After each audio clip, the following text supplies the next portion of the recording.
All right. Shabbat Shalom. Shabbat Shalom. Shabbat Shalom. We are back. Continuing with our look at the triennial Torah portion. This week, we're going to be looking at Bereshit, chapter 4. Genesis, chapter 4, which is called And the Man. And the Man. All right, this week we'll be dealing with primarily Cain and Abel. Okay, so we'll go ahead. We'll read chapter 4. We'll read chapter 4, and we'll go ahead and talk about it after we're done. So let me just go ahead and get the chapter up here.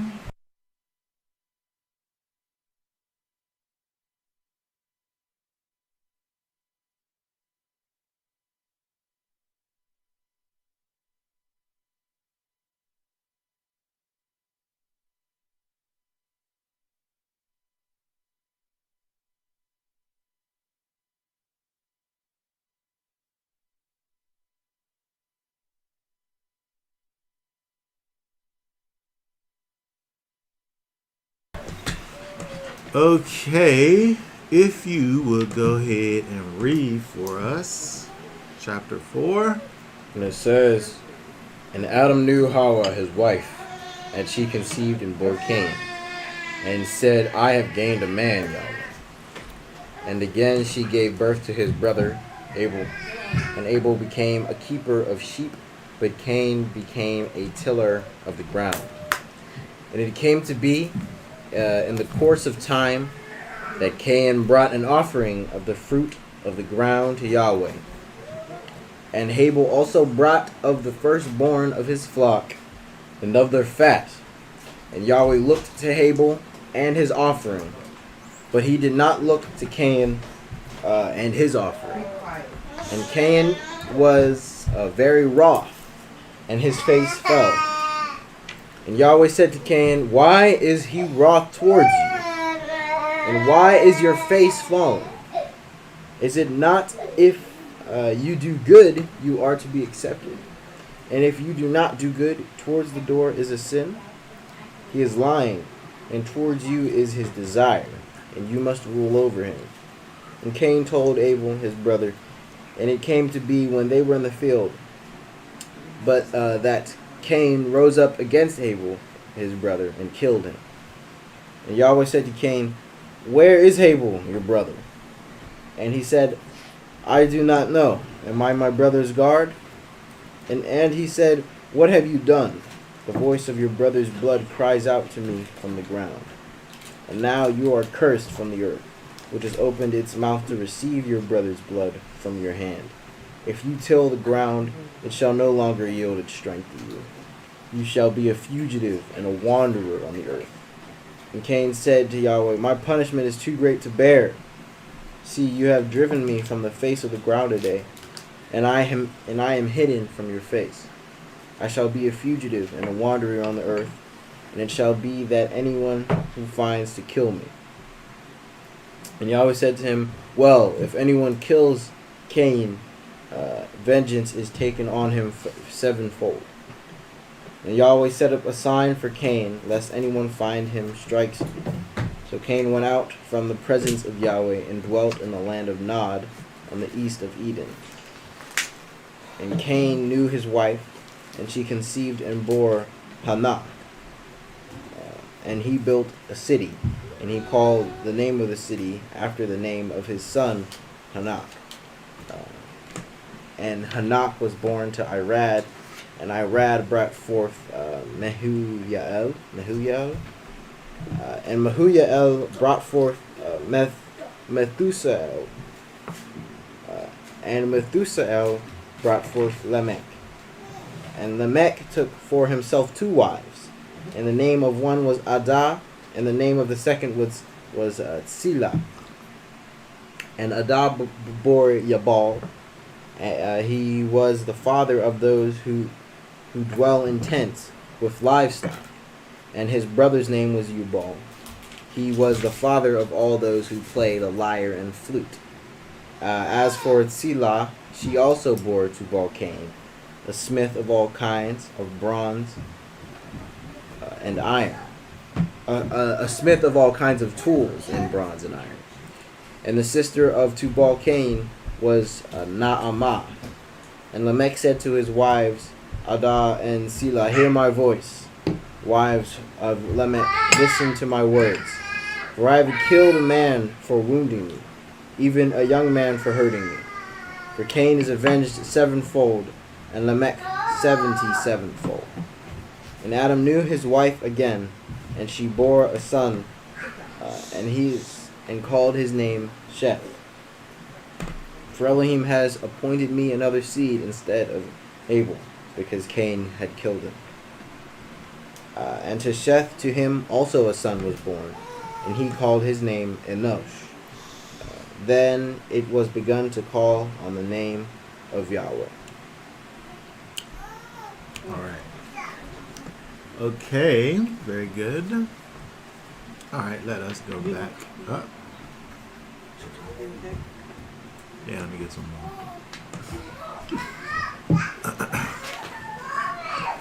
All right, let's go back up to the top here. Look at a few things. Go and get my cursor together here.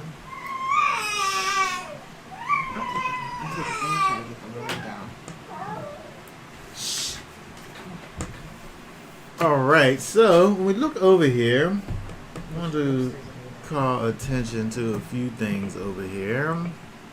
First off, we see that it says over here now, the man, actually it's and the man, or Adam, knew Chava, his wife. It's interesting that when we look at these translations where we see how these things are translated, thinking about why they choose to say what they say, when they say them. Look at this word here, Isha, which hold on a second, let me put this up here so we can see it. This word here, Isha, could be wife, it could be woman. And I think that wait a second. Where's my cursor at? Oh, I see it.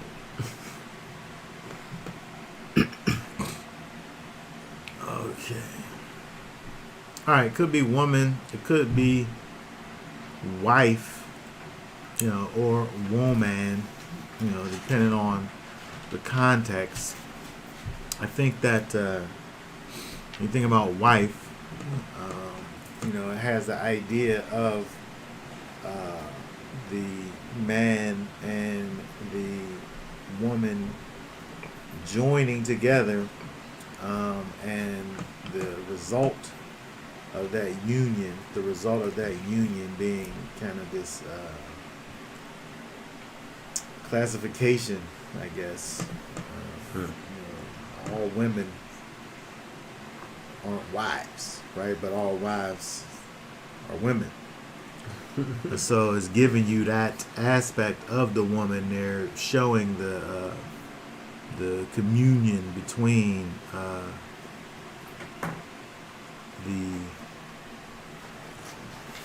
the man and his wife over there, right? So we see it's also interesting that when you look at this verse here, it talks about the fact that, first of all, he knew his wife, and then something else happened, she conceived, and then something else happened, she bore. Now, if we go down, I just always thought this was interesting. If we go down to, let's see here. Let's drop down to verse. Still talking about the wife. If we go down to verse 7. Let's see here. This word here, if, is im, right? If, im. It's this conditional thing, right? If, right? But im also is mother, right? Im is mother, right?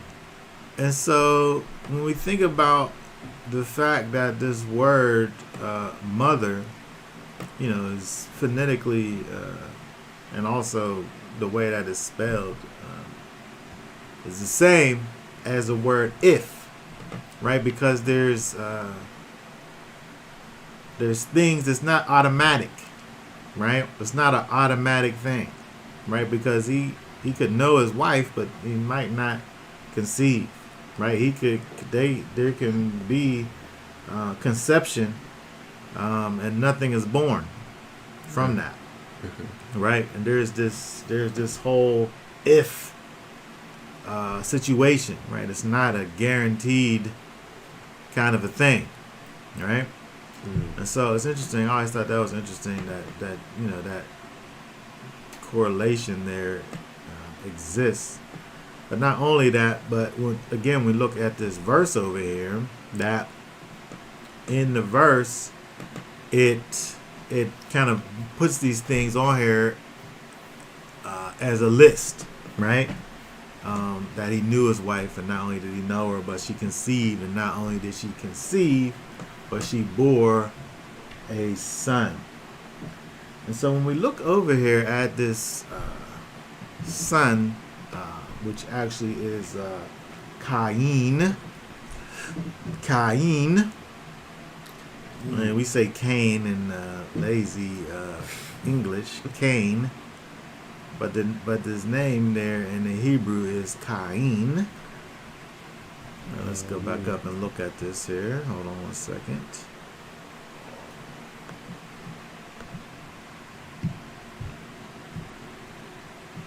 Cain. So it's interesting when we look at this, because similarly to how Eve, Chava's name kind of sounds like and is connected to the word that means life, right? She's Chava, and life is Kai. And there's kind of similarities between her name and the fact that she is the mother of all living, like it says over in chapter 3. Actually, you could just look at it.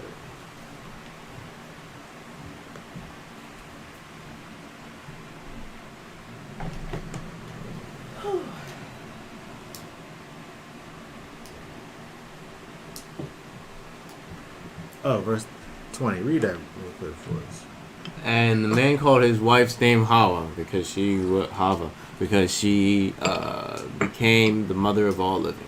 Okay, so what she will come to do is what her name is, right? What she came to do, or what she did, either what she will come to do is what her name actually is, right? Chava becomes the mother of all living. And so when we see over here, hold on, let me just remove this. What's wrong? So we can see this a little better here. Now if we notice,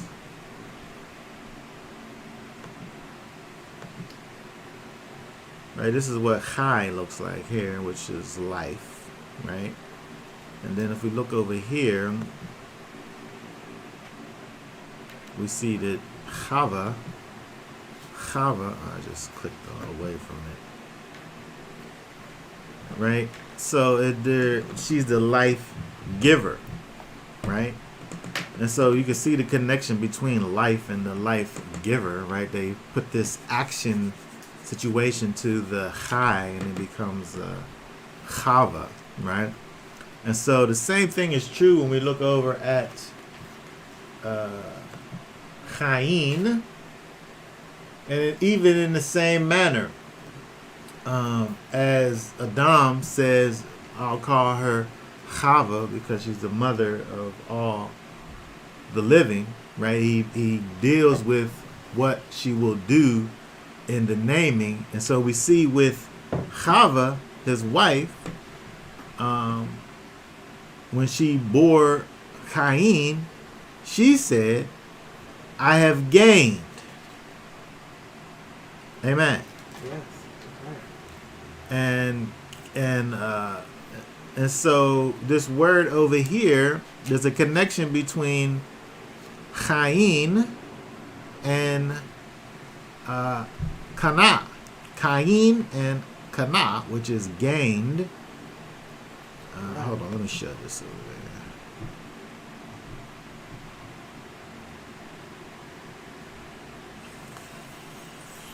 Cain is Cain. See, we see this here. It has this. So what it's saying is it is a play on the connection to this word here, kana, which is this word here, I have gained. Mm-hmm. And so his name is a play on this word gained, right? And so Chava is dealing with the fact that she gained, and she essentially calls her son kind of a derivative of the word that means gained. She gained a man from Yah. And so it's interesting that when we see with Cain, we see that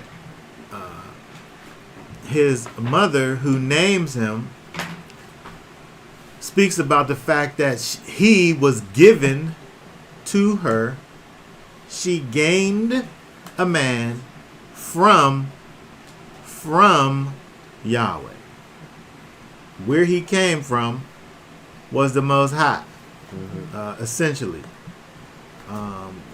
Even though we know that, we see the physical situation over here in terms of Adam knows Chava. She can see she bore and she gained a man from Yahweh. But again, we think about the idea of this whole idea of mother, being this if situation. If the Most High wills for the situation to come about, then she's able to transform from a wife to a mother, right? And then Chava here gives the Most High his credit, because it's not just this whole physical interaction only, right? It's still and we see her, she does this, she gives the Most High credit for Cain. But it's interesting as we look and see is this man that's given to Chava dedicated to the Most High? Is he? Because when we look at what he does, it don't seem as if he is, right? So let's keep on looking over here. Let's look at this some more, right? So let's drop down. After looking at his name, we see in verse 2, and again, she gave birth to his brother, Abel, who became a keeper of sheep So we see the scripture helps us to understand that the one son, the younger son, Abel, is a keeper of sheep, and Cain is a tiller of ground. Now, one thing I just was thinking about, just because you're a tiller of ground, does that mean you don't have sheep? I don't know if it means that. I don't know. Maybe it does mean that. I don't know what it means. Just because you're a keeper of sheep, does that mean that you don't till the ground at all? Unless I said he was going to work that ground. It's going to be hard on your brow. I mean, it seems like they have their specialities. But the sheep got to eat. The sheep got to eat. He got to eat. And so maybe he has a specialty. But is he just only, that's all he deals with? All he has is sheep? Yeah. Cain, all he has is the things that come up from the ground? Is he vegetarian? That's what people say. Oh, people say that? I never heard people say that before. Okay, just a thought. Just a thought, right? And so we look at verse 3. Read verse 3 again for us. It says, and it came to be in the course of time that Cain brought an offering of the fruit of the ground to Yahweh. Okay, so I'm saying that I think that there's more of a problem than what we typically think about over here. Because we always think about the fact that when we read this, it simply says that he brings an offering from the fruit of the ground. Well, he's a tiller of the ground. That's what he should bring.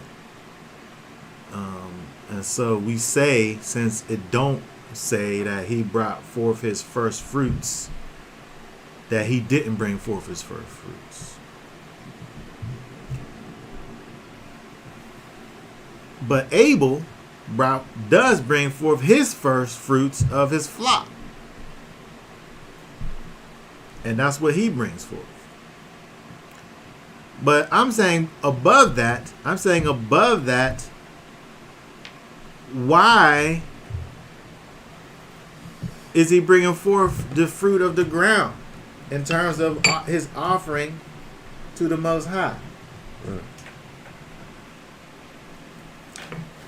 Unless we say that he just only dealt with the fruits of the ground. That's all he had.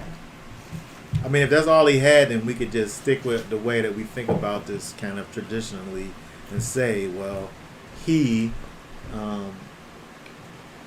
was a tiller of the ground, so he brought from the tiller of the ground, and it was only dealing with the fact that he didn't bring forth his first fruits. But to me, it seems as if, if you're a tiller of the ground, it don't mean that you don't have animals, and if you have animals, it don't mean that you don't have things that come out of the ground. When you're with the idea of your first fruits, you're bringing all of your first fruits. It's not just the one thing.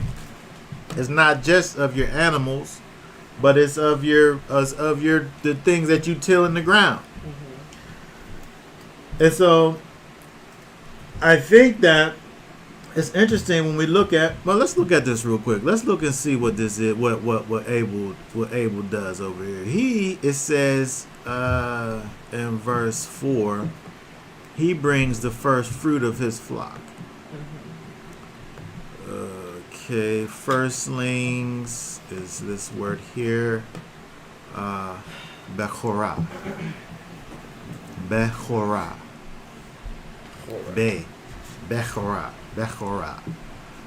Okay, and so when we look at this firstling, beast, birthright, firstborn, firstling, I'm saying, how did he know to do this?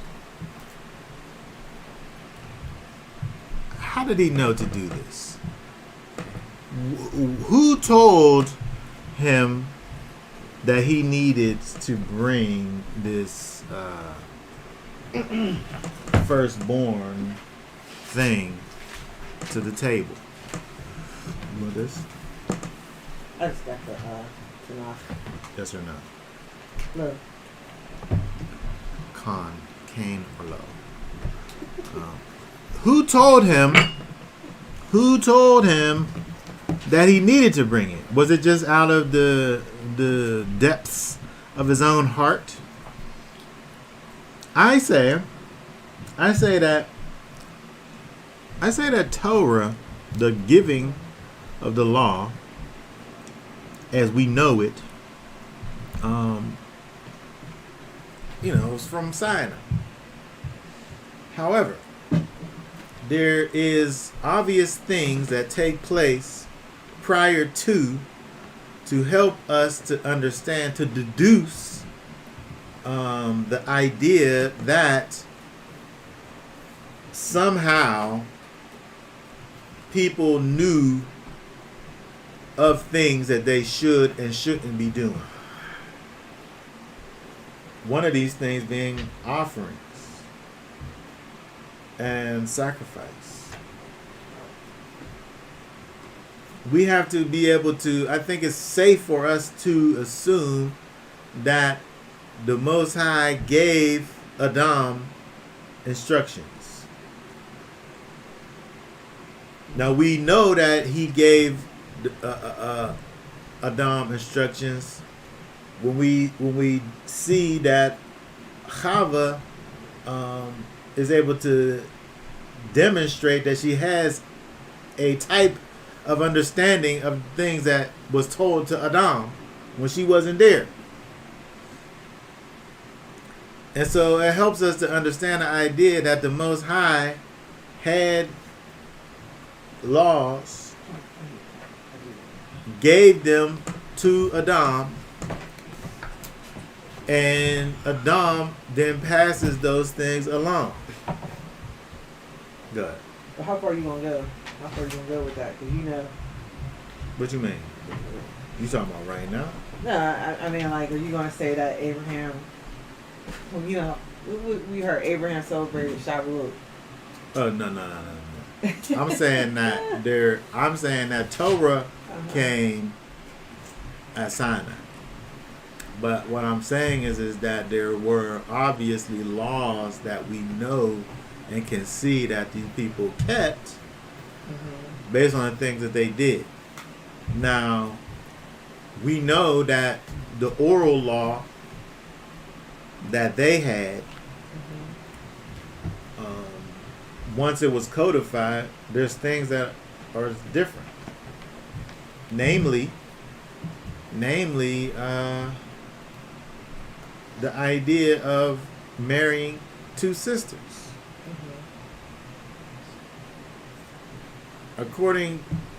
Pre-Torah, marrying two sisters is fine. You can marry two sisters, no big deal.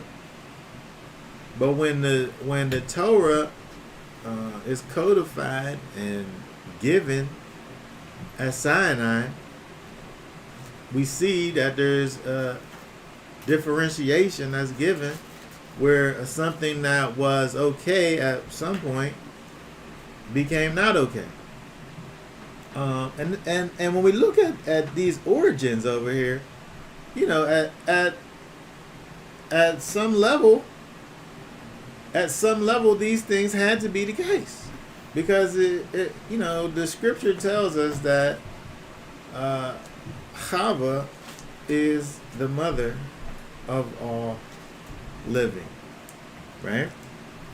And so at various points in the situation, there had to be this what you call it whenever you have siblings that reproduce with one another. Incest. Is there a better word for it? That's the only word. I guess there had to be these incestual. Let me get the definition for that. I feel like it's just not right. for some Because reason. we don't. Is that just my thoughts on the marriage? Somebody get that. It became illegal. But I'm saying that it had to be, there had to be these incestual relationships in order for mankind to reproduce. Let's see.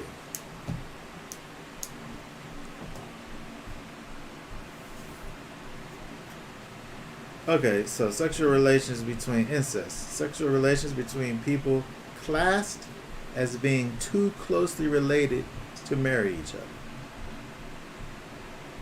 Okay, so but we're speaking about the time before it was classed. Yes. Right? There was no classification There was only one there. at that time.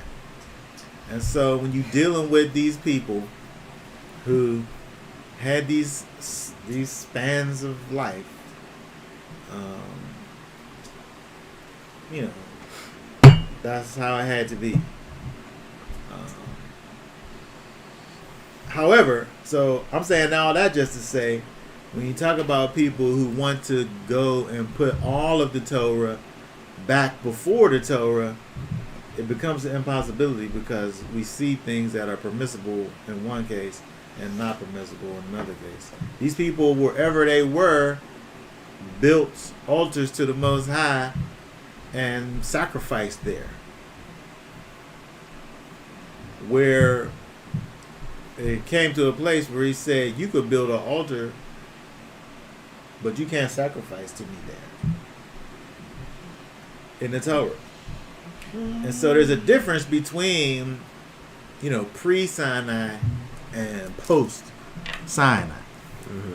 Okay? So what I'm saying is that the Most High had given these people a law for them, and you know, just from a technical standpoint, I guess we're saying that is Torah, right? Because that was their law.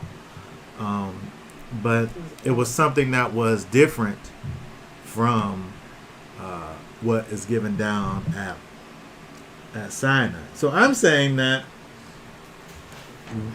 are we having with Cain just like a mistake? Did he just make a mistake, or is this like some gross negligence and disobedience over here? Is this like total disregard for what is classified as an offering to the Most High or a sacrifice to the Most High? Is he just saying, whatever, you could just get whatever I give you?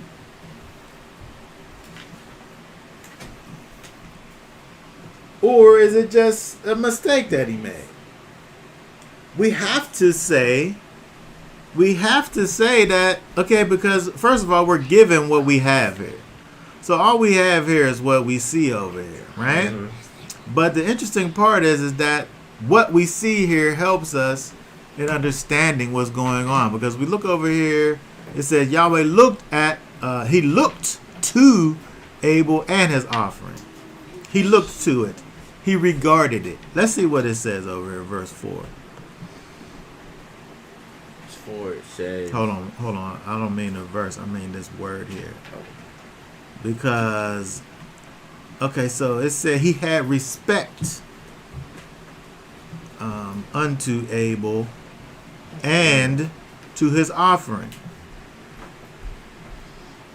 Sha'ah, gaze. That's interesting that this is the translation that the scriptures give us. He looked to Abel. He sha'a'd him, right?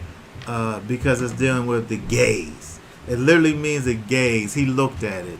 Like when my wife, when she's in my good graces and I give her a gaze when I just kind of look. Just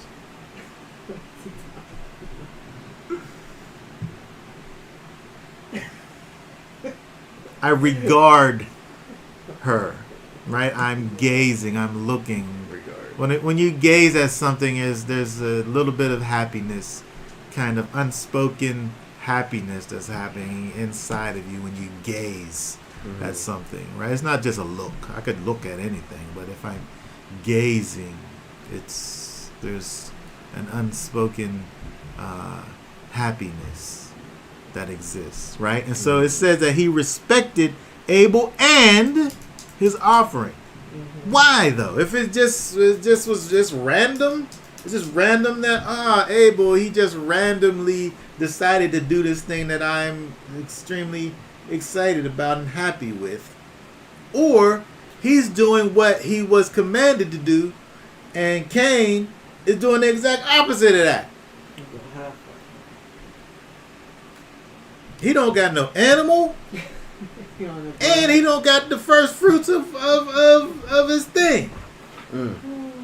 Like, it's just whatever. It's just like when I think about it, I feel like when I think about it, when it leaves out the first fruits thing, I think about like this wilted, like leftover, rotten vegetables.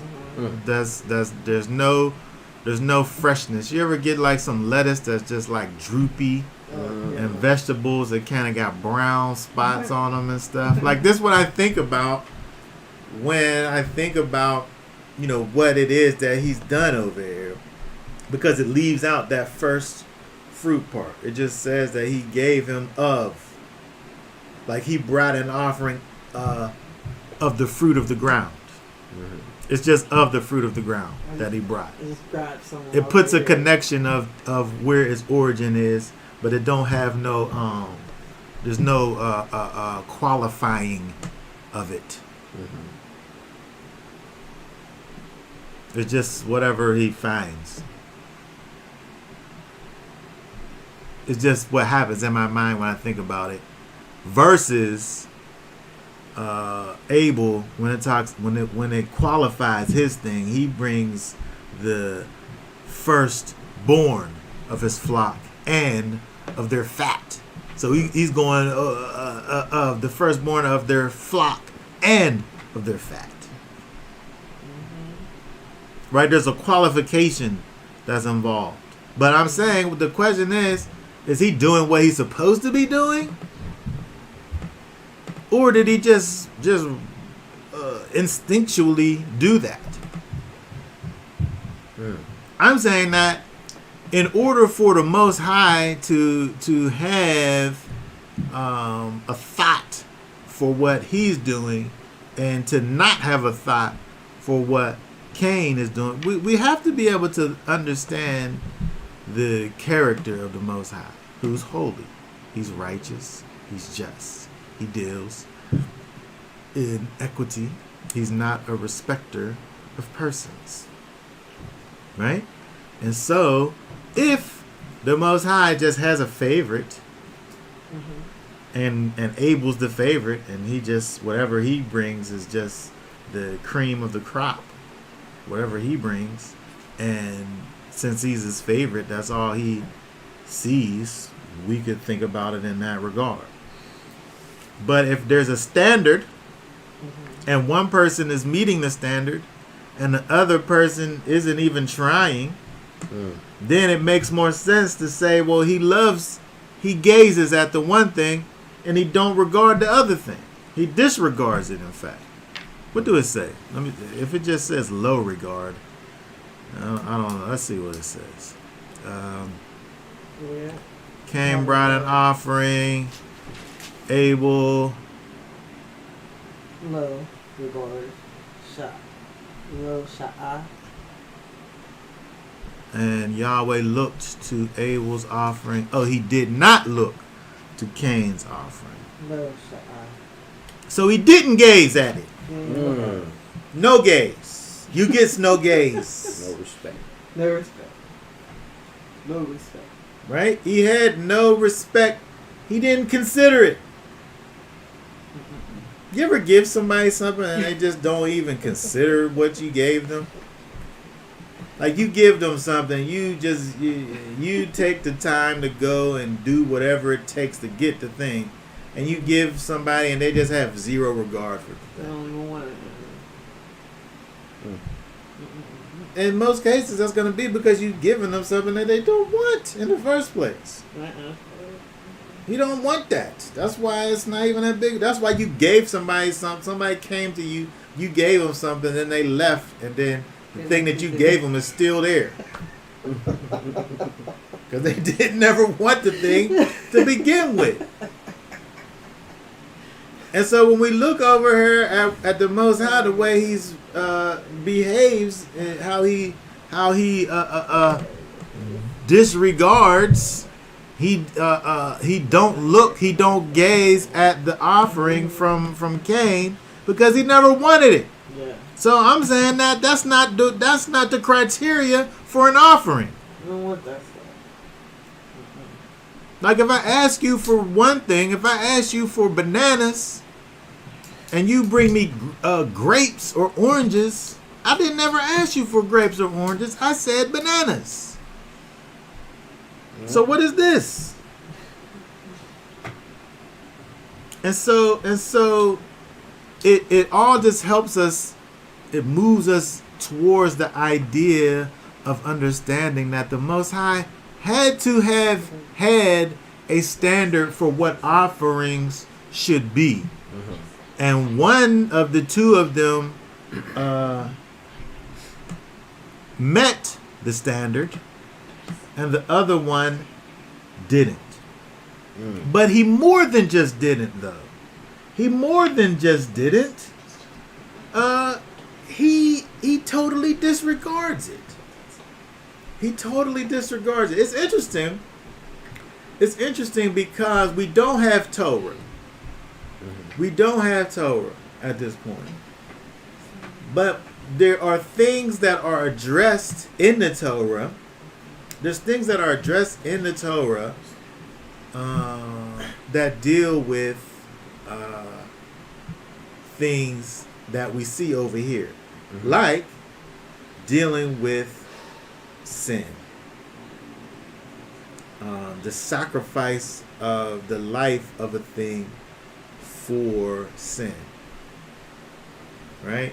An animal's life being taken and offered unto the Most High as a substitute for the transgressions of a man. Mm-hmm. And so when we look at their actions, in terms of the way that Cain and Abel are dealing with the Most High, if we think about it in that way, Abel seems to be aware of the idea of sin. Mm-hmm. And he behaves accordingly. He brings forth this offering to the Most High. The sacrificial offering. It's a sacrificial offering. He's a sheep herder. Like, I just learned this the other day. Speaking to, I want to be a farmer so bad, but I'm city folk. I'm a city slicker. I don't know anything about it. And so, once you have a milk cow, first of all, you got to milk that thing twice a day, or else the milk is going to run out. Just like a human being. It's maybe not twice a day, but you got to keep the juices flowing in order for the juices to be flowing. And so the same thing is true, but more so with a milk cow. And so you got to keep those juices flowing. Twice a day, you got to milk the thing, right? Mm-hmm. And then not only that, you got to keep them things pregnant so that they can keep the cycle going. So they have a particular lane that they're in. But you're not going to eat a milk cow now, because it's too old. Like the stuff that you eat is younger cows. Those are the ones that you eat. Mm-hmm. The older ones, like if a cow gets old and it's no good anymore, you don't kill it and eat it, because it's not going to be delicious. Is that like the old goats and mutton? Yeah, exactly. The same idea. And so when we think about now in the Torah, where he's asking for these sacrifices that are like a year old, right? Which is a young thing, right? It's not an old thing. He don't want the old thing. We don't see no things, provisions in the Torah where the Most High is not saying this young thing. Even when we see it talks about all the animals, the way that it talks about them, they're all it's the young version of it.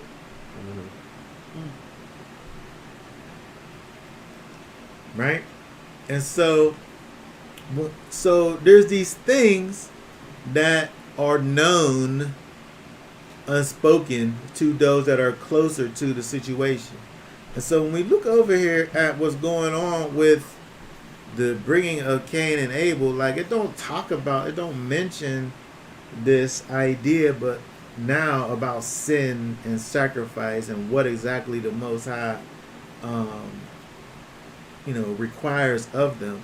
But we're able to see later on the way that things play out, that the Most High, who is the same, when he actually gives us the criteria for these things, we understand that they look a certain way. And so again, when we look at what we see with Abel and his offering, he behaves accordingly. He brings his sacrifice. If he's giving you this young sheep, right, for him, that's a sacrifice because he could be using that thing, right, for food for his own self, right? All of the things that it could provide, he loses that for his own personal use. But he's given that to the Almighty. And so again, the way that it speaks about the offering from Cain, where it don't even put it in any type of classification, and the way that the Most High responds to it, just helps us to see that the thing that he's doing is just wrong. What he's doing, it's not just a mistake. It's not just some negligence. Right? Nothing. It's not just an oversight. Right? It's disobedience. It must be. Go ahead. So, like what you're saying, it sounds like you're saying that in the offering of the sheep, it's almost like how when someone kills a young person or something like that, they got to repay the family all the future potential pain, all the future potential income that person would have made, or even if they get wrongfully imprisoned, the judgment is all the future, income and things that person would have made. And so this sheep had a future provision that it could have provided Abel, but he sacrificed those potential future whatever he would get from it. Yeah. It's a But real then sacrifice. With Cain, the fruit of the land is just going to grow right back. Yeah. It's like no.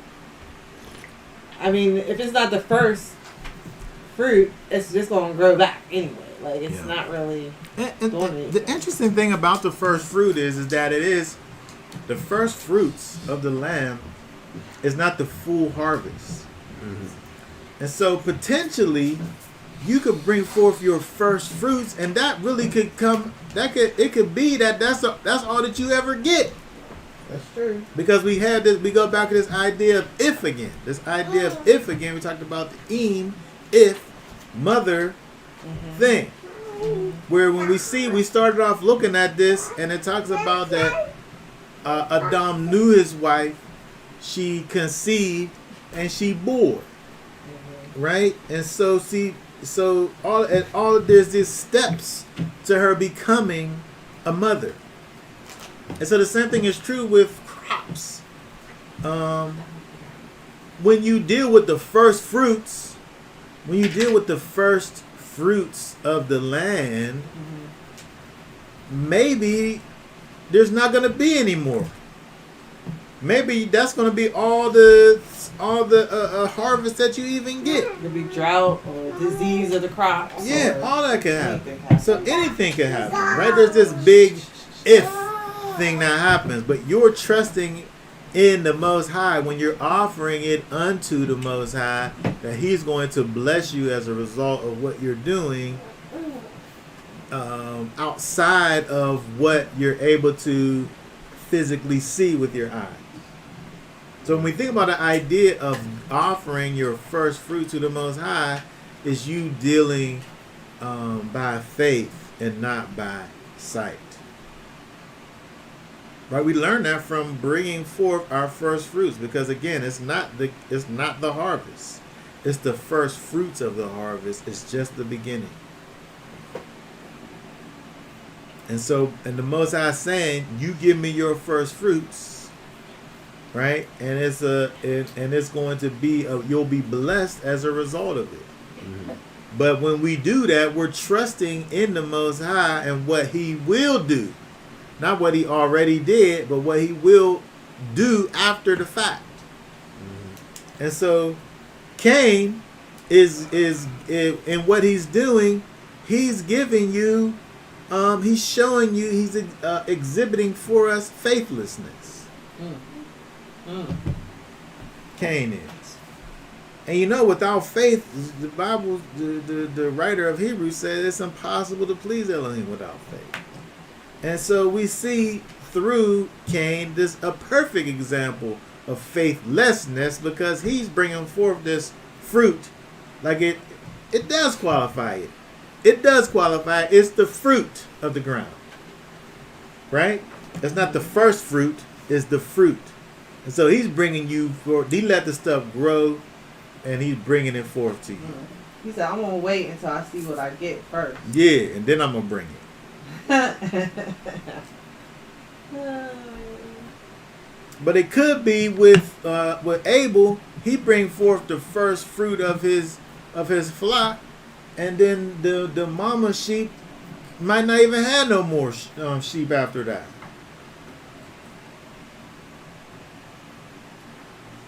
But he's offering this sacrifice to the Most High, and it's not connected to what will happen later. It only has to do with what he feels within himself is necessary for the pleasing of the Most High. Like his thoughts is on the Most High and what's going to be pleasing to Him, not on the consequences of what he's doing, how it's going to affect him personally. And so Abel is aware of this idea, and Cain is not aware. Right? And he don't bring the things that the Most High likes, whether it be the first fruits or an animal. He gives these veggies. Mm-hmm. Okay? But when you think about Cain, right, some people just despise the things of the Most High. Some people despise the things of the Most High. And so they don't do them. Right? If you love the Most High, then you keep His commands. Mm-hmm. The opposite of love is hate. Right? So if you're not keeping His commands, then by very definition, you're hating Him, right? And so if we say that they were commanded to bring a specific offering, and the Most High gazes at the one offering and don't gaze at the other, it seems like the one that's the other, who's Cain, is in disobedience. Let's look at let's go over to 1 John 3 and 12.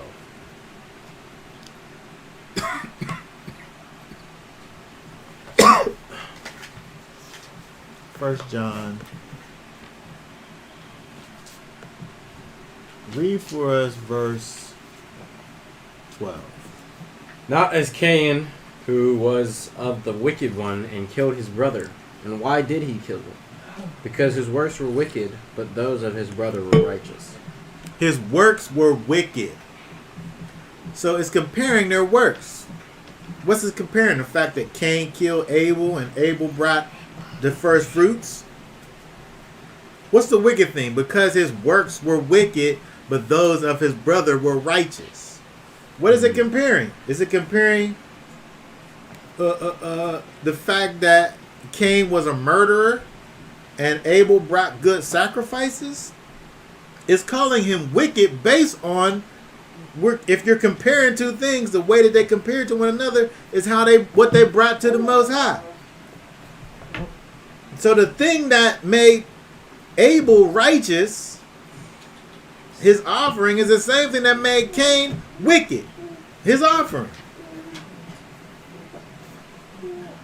And then later now, because we see the manifestation of his heart, which is wickedness, where he turns into a murderer.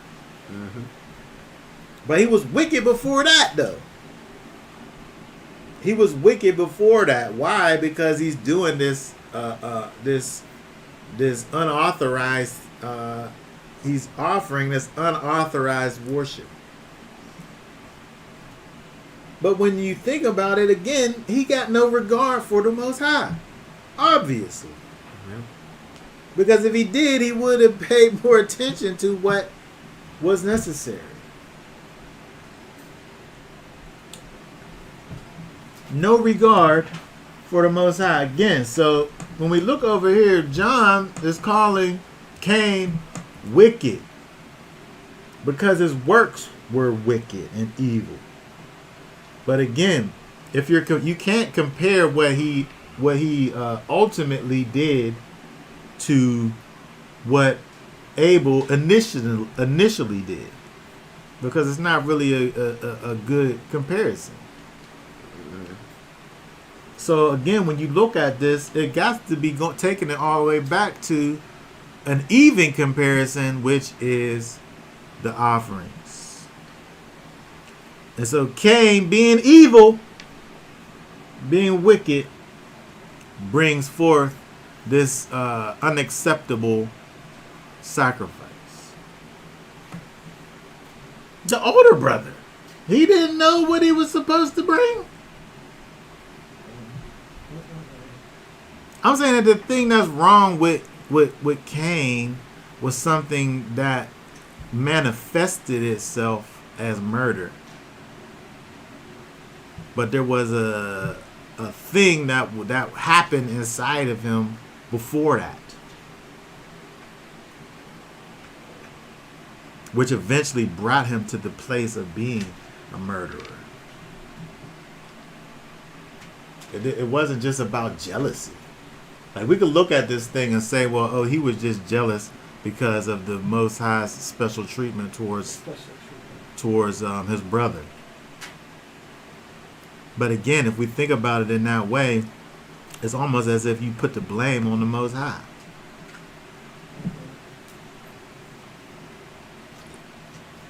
Meanwhile, there's something obviously wrong with Cain to begin with, which is causing him to not do what he's supposed to do in the first place. And then now have a reaction to the response. You know, isn't that what we do? Don't we sit up here and deal in these things that we don't have no business dealing in, and then have a problem with the way that somebody responds to our negativity, quote unquote?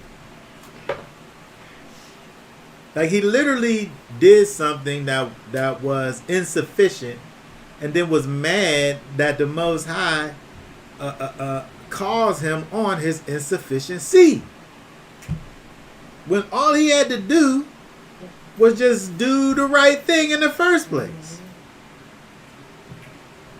And then you wouldn't have no problems. That reminds me of the weeping and gnashing of teeth. You know. It definitely is going to be much weeping and gnashing of teeth. But people have every opportunity to do what it is the Most High will have for us to be doing. Yep. Let's go over here to the Wisdom of Solomon 7. Read 24 and 25.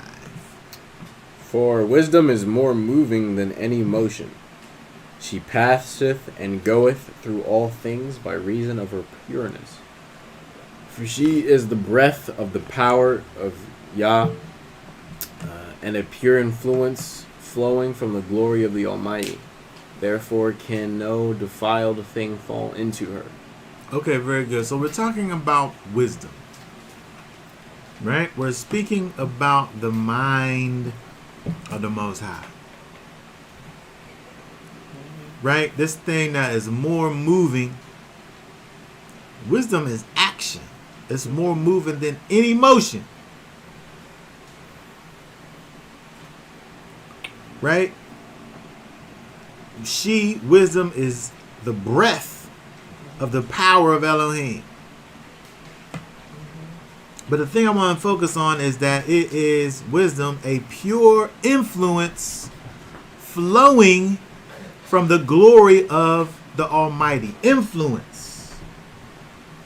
Influence. Interesting word. Influence denotes power whose operation is invisible and known only by its effects, or a power whose cause and operation are unseen. Influence. That if I have influence over someone, it's one thing to sit up there and like forcibly make somebody do this or that. Mm-hmm. Right? But to influence is to deal in the unspoken. It's to deal in the unseen. And so when we look at Cain and Abel, we're able to understand the influence that motivates each one. We're able to understand that the influence that motivates Abel was the Most High and pleasing the Most High. He chose to do the thing that the Most High would look at and smile upon. But we're able to see the influence of Cain and understand that the influence, the thing that's motivating him, is the devil. Is Hasatan himself. Because all we see over here is rebelliousness. It got to be rebelliousness, or the Most High is a respecter of persons. As simple as that. It must be rebelliousness.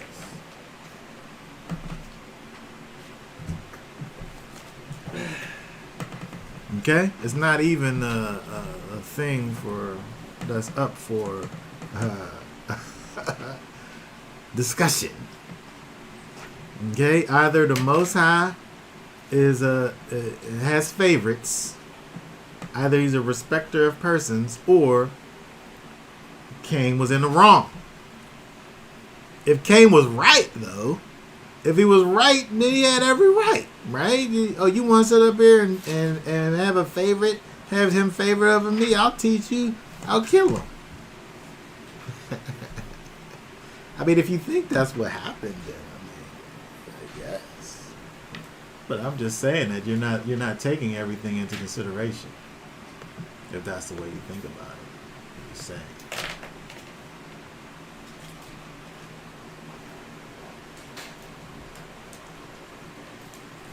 And so let's look at verse 5 over there.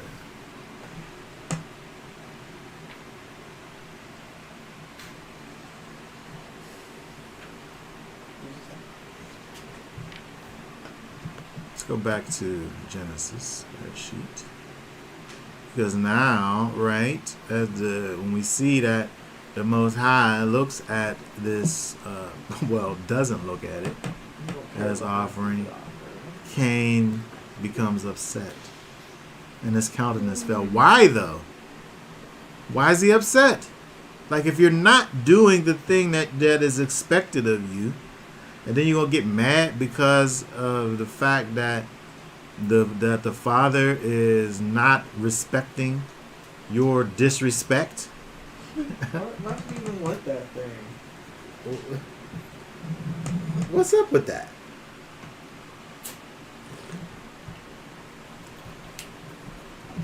Read verse 7 right there. If thou doest well, shalt thou not be accepted. And if thou doest not well, sin lieth at the door. And unto thee shall be his desire, and thou shalt rule over him. He said, if you did the right thing, shalt thou not be accepted? He would have accepted it if he brought what he actually wanted. That's the part right there. Mm-hmm.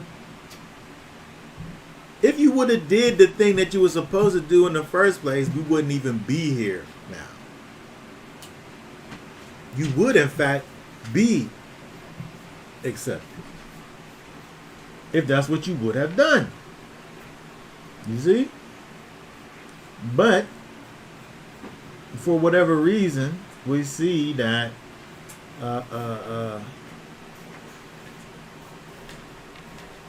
Cain, again, is in this area of disobedience and rebelliousness. So let's look at this. Let's look at this because we mentioned this briefly when we dealt with the curse of the woman. And so we're able to kind of revisit this idea, this thought over here with Cain, when we see the words of the Most High that are given to Cain. Let's go back. Let's go back here to the previous chapter. All right, first, we can keep it there. Let's go back to chapter 3.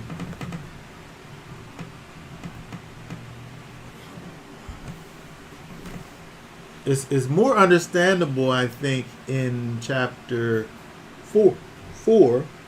But chapter 4 helps us to understand what 3 is saying.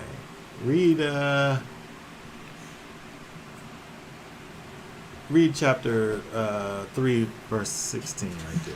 Unto the woman he said, I will greatly multiply thy sorrow and thy conception.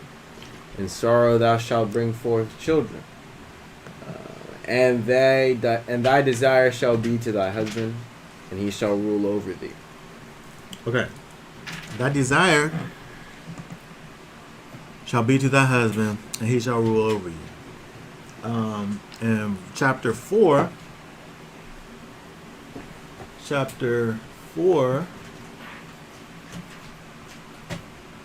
which is the same idea where it says,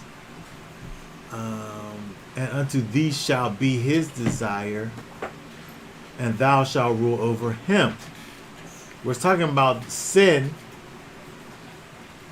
crouching at the door. If thou doest well, you shall be accepted. If thou doest not well, then sin crouches at the door, and unto thee shall be his desire. Sin has a desire for you, and you'll rule over him.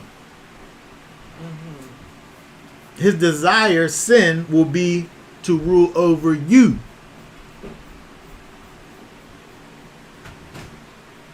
But you shall rule over him.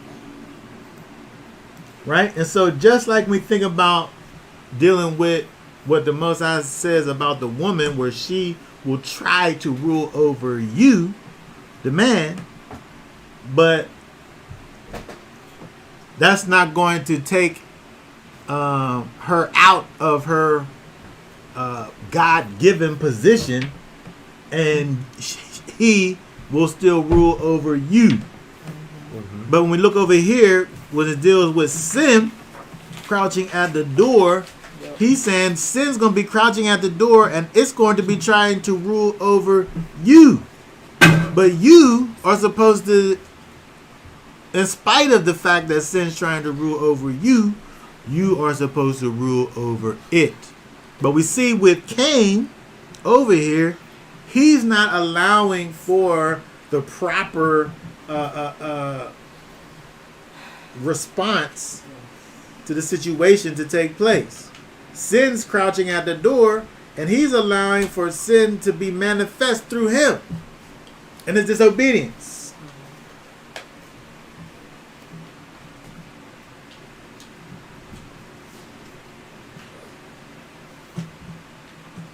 And so it's interesting, again, when we look at Cain, and we look at his response to these situations, and even the Most High's, the way in which he responds to the situation, helping us to understand the I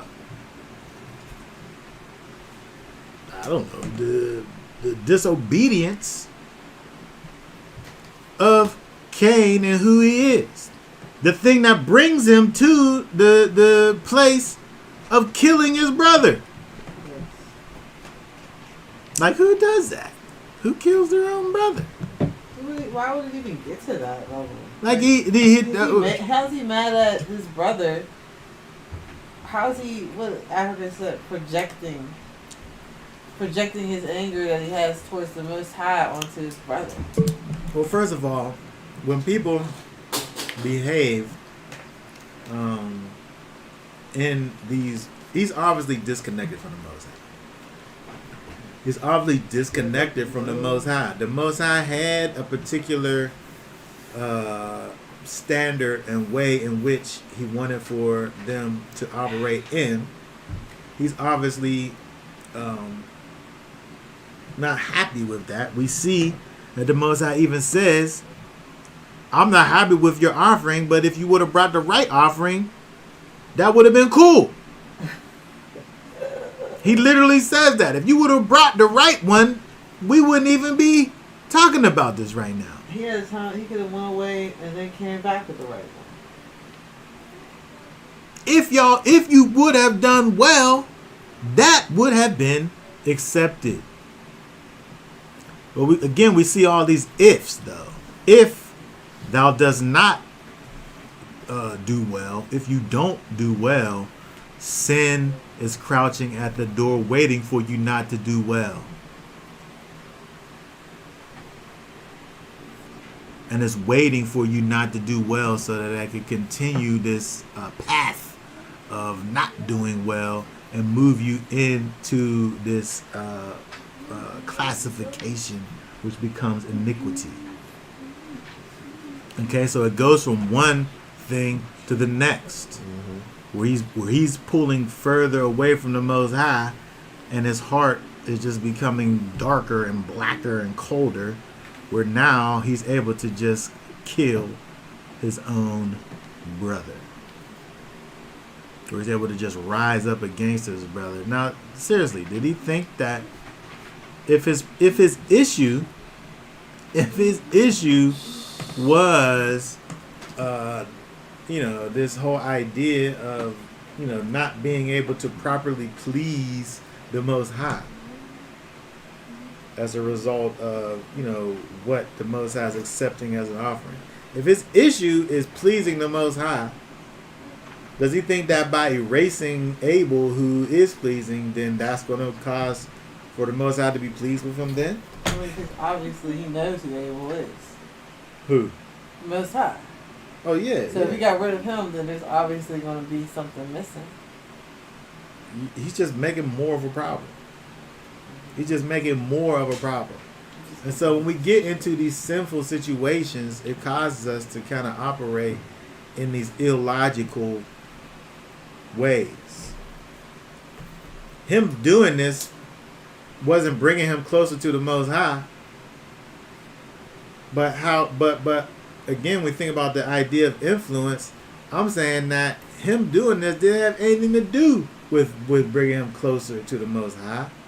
This is just a whole other thing that is only connected to his disconnection from the Most High and the wickedness and evilness within him.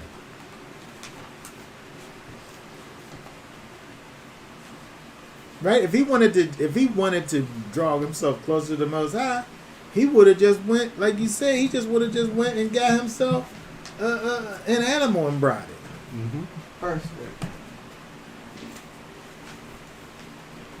But at this point, it's not his goal. At this point, it's just about, the manifestation of the influence that's inside of him, which is sin crouching at the door, seeking to desire, seeking to rule over him. And then him just allowing sin to actually rule over him. Just gave in. He just gave in. Exactly.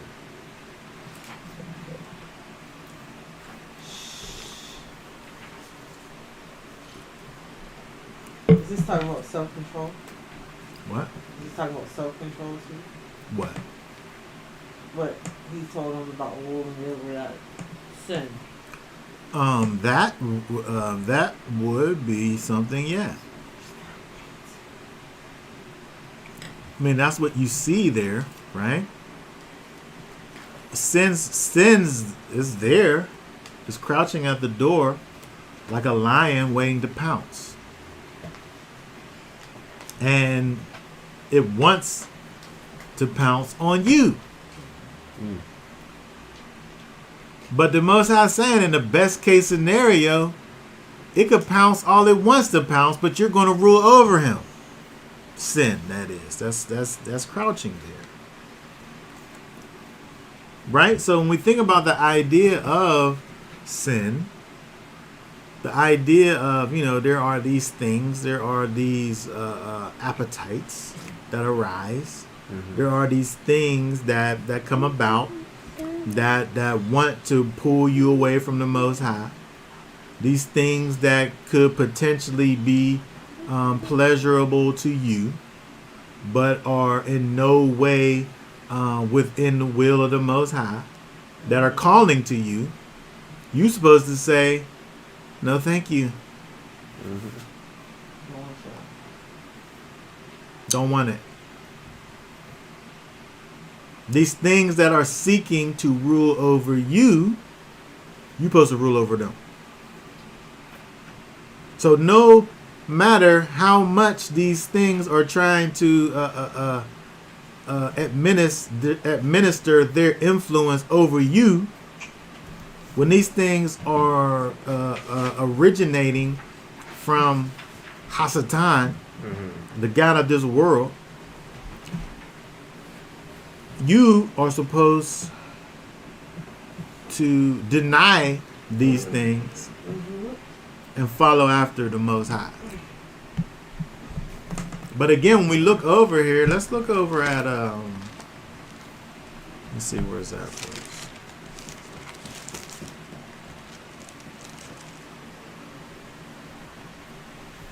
Six and 17.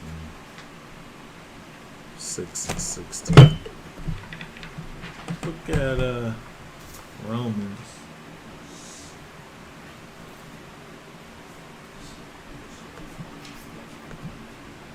Romans 6. Read 16 and 17. What then? Shall we sin because we are not under Torah, but under favor? Let it not be. Do you not know that to whom you present yourselves servants for obedience, you are servants for the one whom you obey, whether of sin to death or of obedience to righteousness? But thanks to Elohim that you were servants of sin, yet you obeyed from the heart that form of teaching to which you were entrusted. Okay, read some more of that. And having been set free from sin, you became servants of righteousness. Okay, so when we think about this verse over here, whom you yield yourself servants to obey, that, in fact, is your master. Your servants, you are servants to whom you obey. You are servants to whom you obey. So when we think about Cain and what he was doing, his motivations, the thing that he's doing don't draw him closer to the Most High. It moves him away from the Most High. The thing that he's doing does draw him closer to his master, though. His master, the devil. Yeah. Okay? You are servants to whom you obey. He's not obeying the Most High by killing his brother. He's manifesting the wicked influence that exists inside of him, and he's showing who his daddy is. The devil.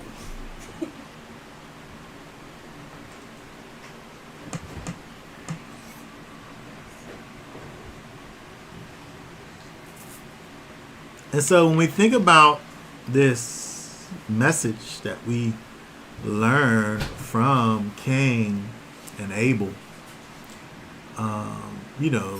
we see over here where Cain, he can say that he's upset about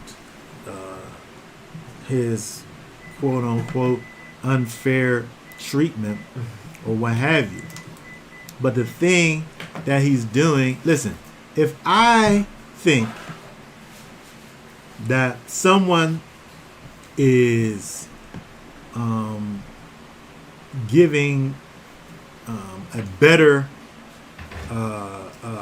offering than me, I can't be mad if I'm not giving my best offering. If I want to do something about that problem, the answer obviously is to bring a better offering. Right? The thing that he's doing don't have any connection with the answer that you would think that he's trying to achieve over here. If he's trying to get into the good graces of the Most High, what would make him think that killing his brother would be the way that you get there?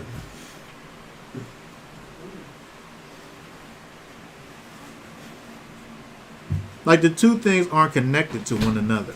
Mm-hmm. And so again, when we think about what we read over in the Wisdom of Solomon, dealing with the pure influence flowing from the glory of the Almighty. These actions aren't originating from a pure influence. These actions are originating from, and these are the manifestations of sin. Mm-hmm. This is this man here giving himself over to this sin that's crouching at the door. Mm-hmm. Okay, so again, when we think about our proper response to this situation over here, we can know that we're going to be in these various situations. We can know that sin. We could know that sin is, in this place that's very close to us, that could actually touch us. But we have to always be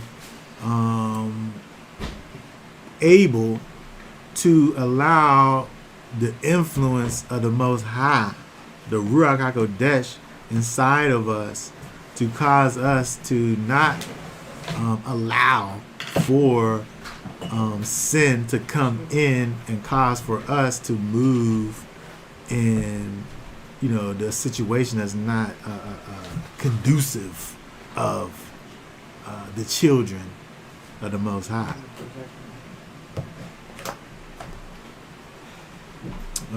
Could Cain have been displacing his anger on Abel? I think that's what I asked for the projecting. Or is it displacing or projecting? Same thing. Is it the same thing? I mean, no, I think she meant what she said. I think that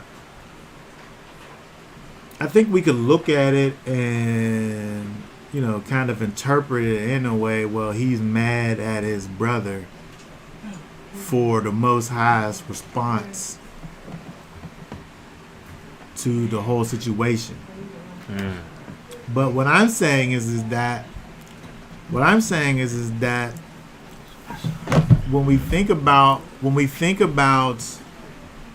his response, when we think about his response to the situation,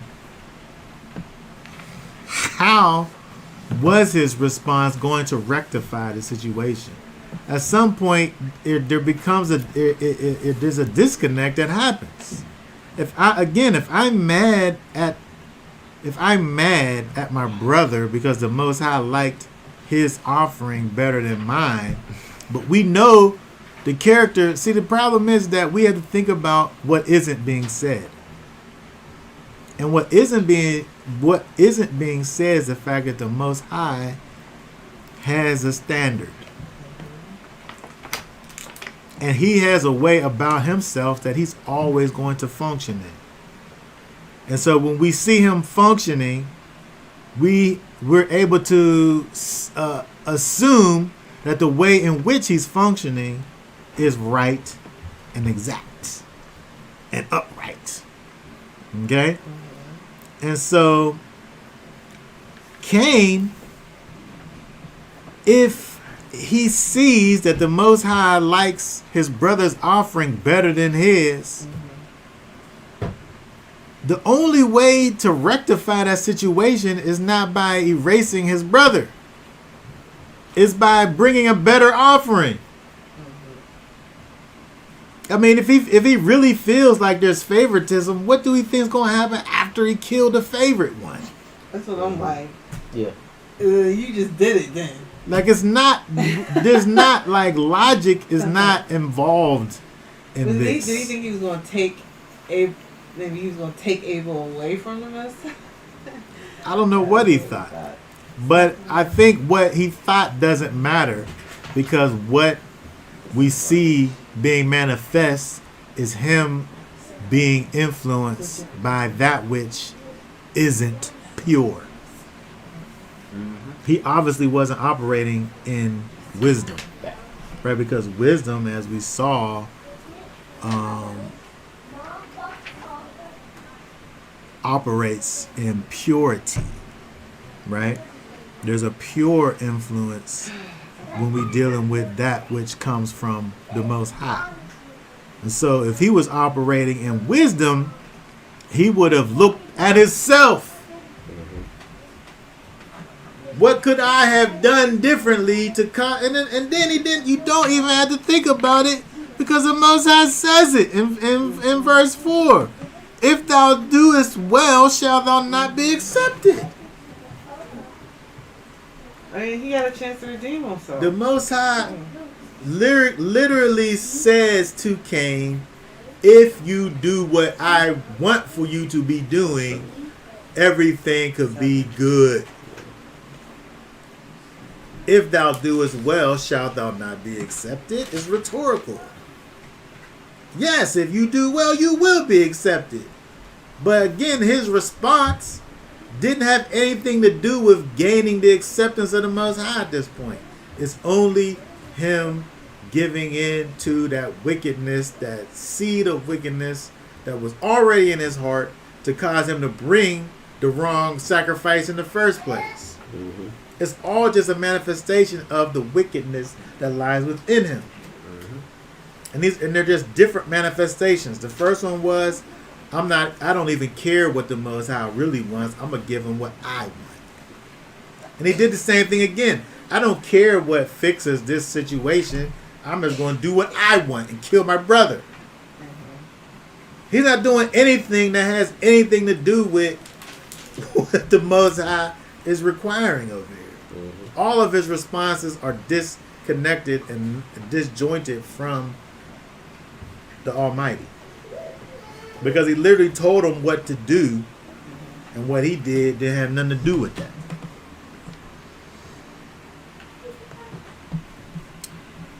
Oh, one that was named sounding like life, be the one to kill someone first.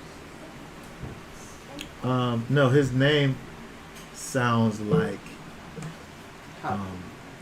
Gotten. Got He was named by the one whose name sounded like life, his mother. But he was just all about receiving. Gimme. Gotten. Right? I have gotten a man child, is what she said. But when she did that, she was really making this selfish person, because all he wanted to deal with was receiving things, getting things. So much so that it took him to a place of receiving things in the wrong way.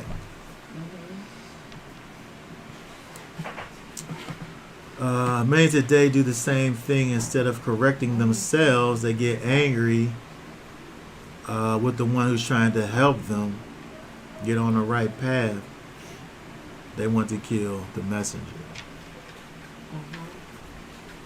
Yes, exactly. I mean, some of the accountability. People hate accountability.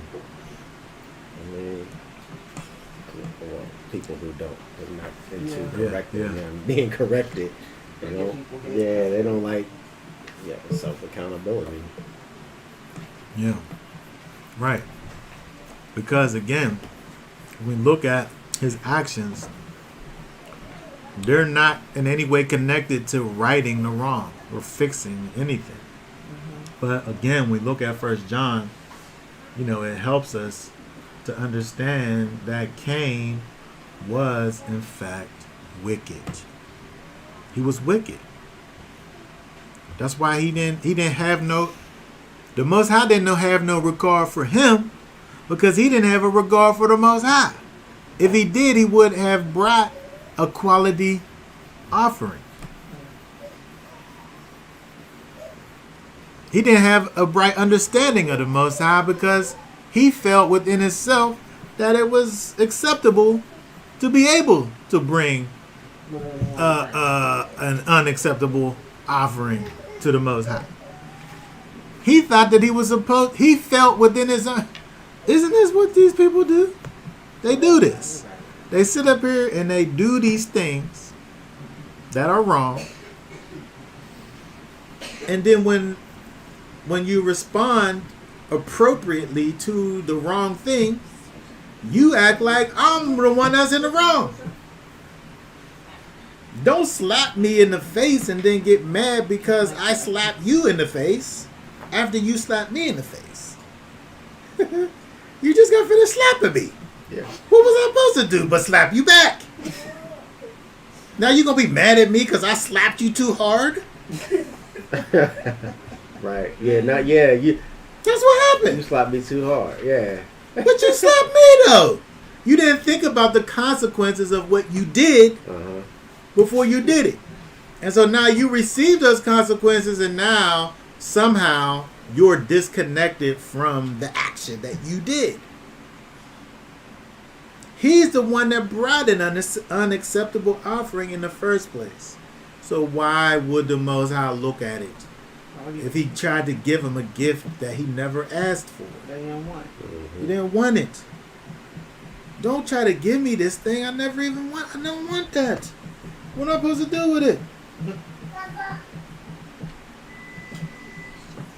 And so this is where we're at with Cain over here. And we're able to see that, he really was just from the beginning. He didn't become, I just want to say he didn't become wicked based on what happened with the Most High, with the Most High's response to the offering thing. It was something that was already there that caused him to even bring that weak offering to begin with. That week. Well, just like it's saying right here, it's telling like, for instance, in verse, I'll read it in verse 4. And the Most High have respect unto Abel and to his offering. Why? Because Abel had respect for the Most High. Yeah. And we go down, Cain, and to his offering, he had not respect. Why? Because Cain didn't have no respect to the Most High. He knew what to do. Mm-hmm. It ain't like he was the first one born. Yeah. So he should have known before Abel. Mm-hmm. And he ain't had no respect for the Most High. Yeah. And so what we're able to see through this, again, it's not about the action of Cain killing Abel. That's just a manifestation of something that already existed there. We're able to see the actual wickedness of Cain being manifest in different ways. In the first way, which is something that even precludes the offering, is the fact that he thought that it was all right to even bring that offering in the first place. So what motivated Cain to even bring that offering in the first place? It was the wickedness that dwelt inside of his heart already. It was already there. And so by the time it gets to the point of him actually killing his brother, it's just a continuation of something that already existed.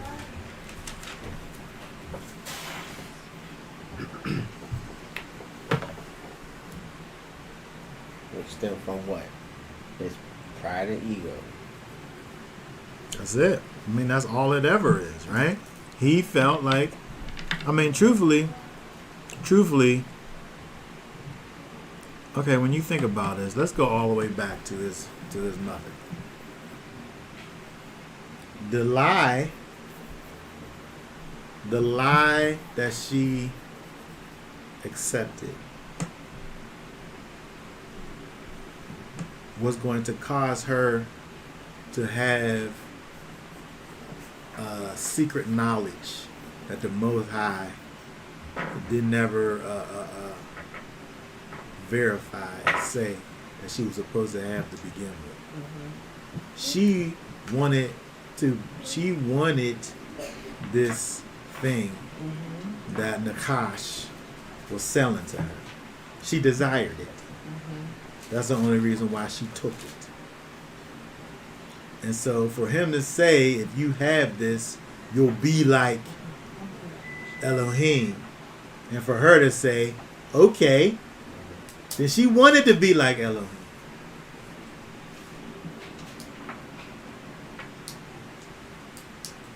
And she didn't do nothing but pass her rebellion on to her son Cain. It's interesting when we look, I wonder how many places we see in the scripture where the mom is the namer of the child.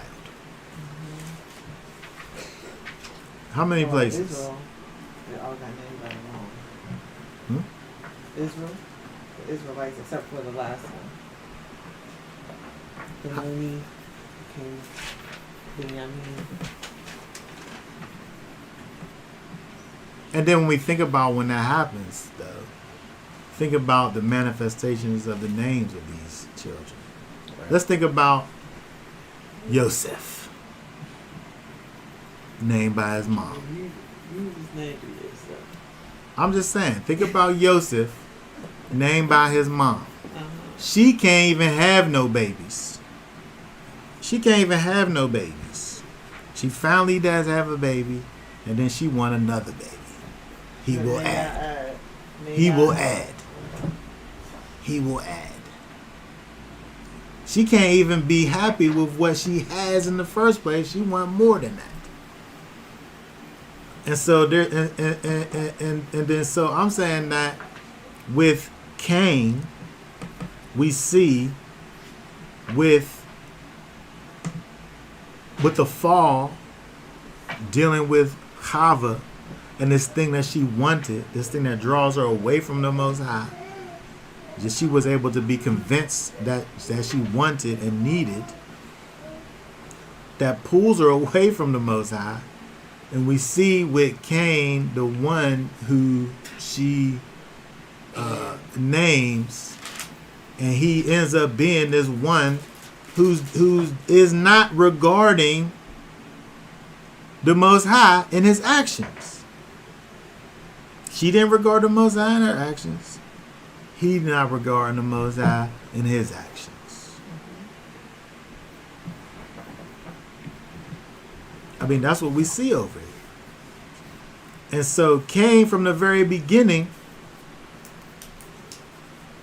from the story that we're given, we're not given anything that causes us to think that there was some good qualities to Cain. And first John just calls him evil, wicked.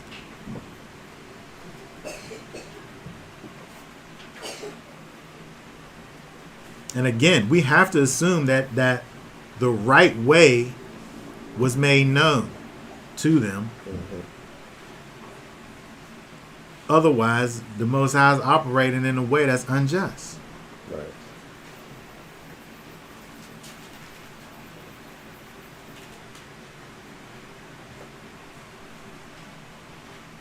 And so again, we look at the actions of Cain, even as it continues on, through his seed. It's like there's a continuation of this estrangement from the Most High. There's some good things sprinkled in the lineage, but the things that were given, besides just the details that were given, there's more bad than there is good. Before we look at that, let's look at let's see what this says. It's important that we don't make decisions when we are in high emotions. It's basically like making decisions in our carnality and not the spirit. Right. Emotions is always going to be reaction. Mm-hmm. That's the nature of them. Like, you did that to me, I'm gonna do this to you. It don't even matter if these things are really connected to each other. You gonna treat me like that? I'm gonna treat you like that.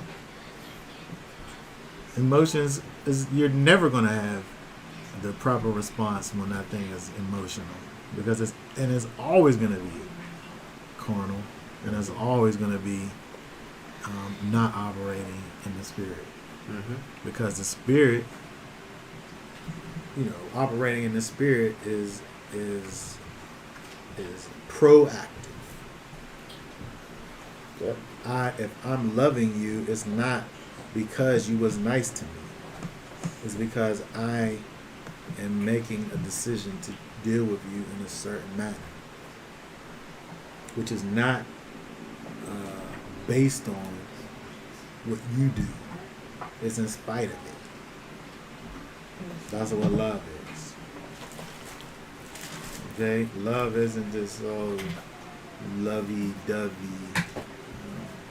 thing. Oh, my sweet little so-and-so. That's just emotional. But love is, I'm going to do what's right for you. Not because you earn it. Not because you built up a certain amount of points, and I'm redeeming those points that you gather up. It's because I'm saying that I love you, and I'm going to deal with you in this way. Mm-hmm. When we think about the Most High and His love for us, we don't do nothing but wrong the Most High. Yep. all we do is disappoint the Most High. So if He gave us what we deserved, that would be death, actually, because that's what we deserve. But he deals with us in a way that's outside of what we deserve, but it's based on His own It's good. actions towards us. Oh, so what you saying is, if you living, he being nice to you right now. That's right. Yeah. He giving you a chance. Like, Yeah. you Because have this is your If opportunity. you got what you deserve, you would be dead, and you would lose your opportunity that He's given to you. Yep. And so when we look back over here, let's go back over to the text over here, because we see that let's drop down here.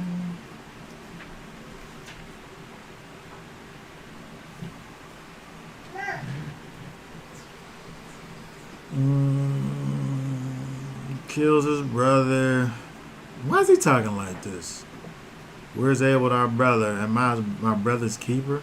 Like, what's wrong with him? Like, seriously. what's wrong with it? My be Yeah, tongue. like he getting smart with him. Like, what you mean? Where he at? Like, you ain't keeping track of him. What kind of response is that? What kind of response is that for him to have? Rebellious. But that's who he is, though. I'm saying he can't help but be like that. Nasty attitude. Because that's what he is. Yeah. Nasty That's what he is. It's just a manifestation. It's just a continual manifestation of his heart. His heart caused him to bring the wrong sacrifice to begin with. Mm-hmm. His heart caused him to sit up here and be mad with his brother over something that he could actually fix within his own self if he wanted to. His heart caused him to be mad because of how the Most High disregarded his sacrifice, even though it was an unworthy sacrifice to begin with. And his cold, dead, wicked heart caused him to kill his own brother. And it caused him to sit up here and be like his baby brother, am I my brother's keeper? He caused him to say that to the Most High. I feel like the Most High wanted for him to just confess. Like he didn't know what he did. The Most High did know what he did. Most I give you a chance. He gives chances. Yeah, we see it right here. He gave him a chance to bring the right sacrifice. Yeah. If you come correct, we don't have a problem. So now, what is it all based on? When we was talking about that tree of good and evil, decisions, and now it's showing up in Cain, decisions. Terrible decisions. It all comes down to decision. Mm-hmm. Be given the right path to take, or you choose your ego and your pride to create something other than the right thing. That's the result. Yeah. And so we see over here that now he receives these consequences, and then he's saying, this punishment, I can't. It's too much. I mean, you could be dead. So I'm like, why? Right. He's like, somebody kill him? Just die, so. You could be dead. You kill somebody. I hate that. I hate Your when people- punishment You hate that it there's a- should I be do. death. Like, he should be dead. Look, do they even have a full understanding of what death is at this point? Like, I mean, he obviously took a life, so why doesn't he think he should have his life taken? Well, he don't feel like he is. It's just too great. Like, he has But then, so much but pride then in the Most himself. High even still has compassion for him. Like, he really did it. This is what we. This is how we're able Did to have compassion. further see It's crazy. the character of the Most High, because in spite of the fact that he deserved that he didn't deserve no leniency, that whatever it is that his punishment towards him was lenient in and of itself. And then so again, when we look at this entire thing, we're able to see the character of the Most High and how He operates, and things that must be true even though it don't say it. Right? We have to believe that Cain prior knew what he was supposed to do, and he on purpose decided not to do it. And then after the Most High says to him, if you bring what is acceptable, will you not be accepted? Right.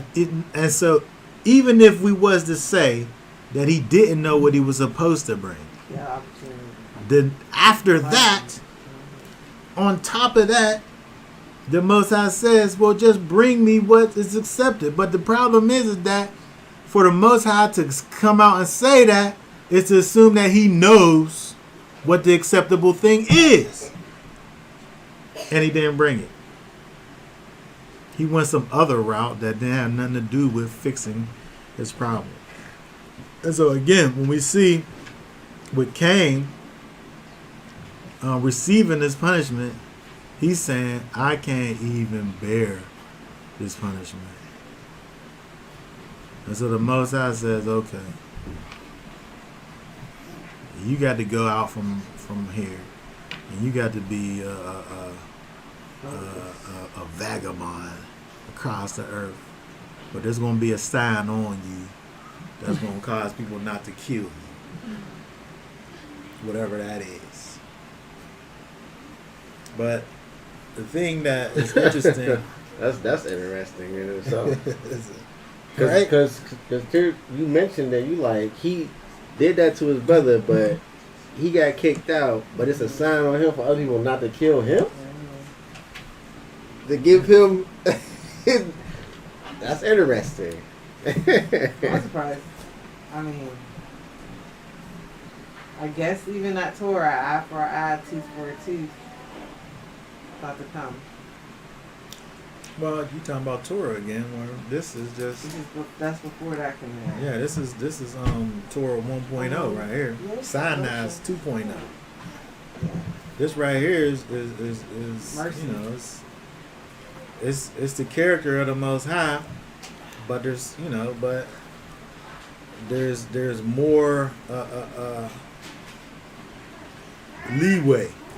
I should say. With the whole situation. It seemed like we know what the Most High, like you said, it starts is higher than ours. It's a setup. It's a purpose and a reason, clearly, because he had to go and the Most High wanted his line or whatever to do whatever it did. But I mean, there's no way you can't say it was a setup for something. For him to. There's a plan bigger than him. Right. I feel like He's got to go out and he's got to make some more people in other places. He got to travel out east as he does, and he got to dwell over there. And he got to do whatever he does over there. And he got to have a wife, and he got to have this Enoch that's going to build this city over here. He got to do all of these things. He's not going to do it over there where he was at. He's going to go over there. But it's interesting though. At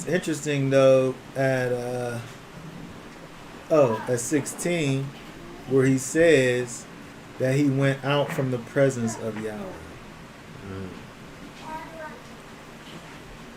Because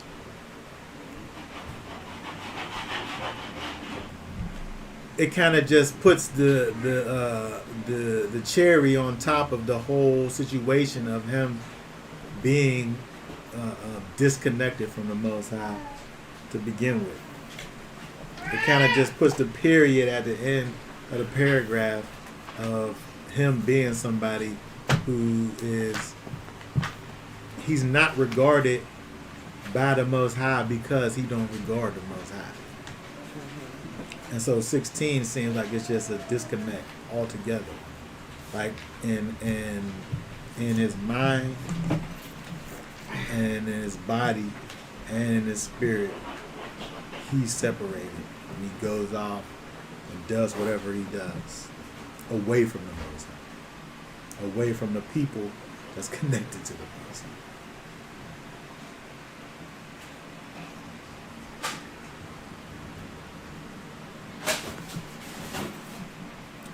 Yeah, it's crazy. He was worried about being killed after killing his brother. Right? He killed somebody, but he's sitting up here talking about somebody gonna kill me. But again, when we sit up here and we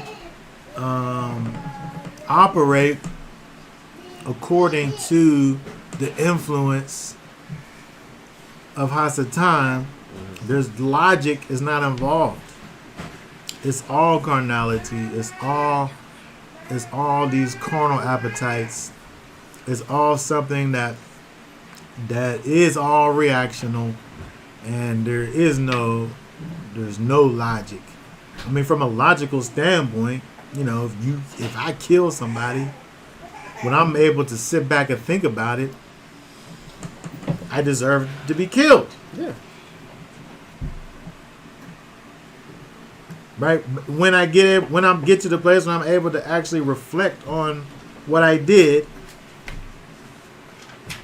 I get what I deserve. When I'm actually really thinking about it.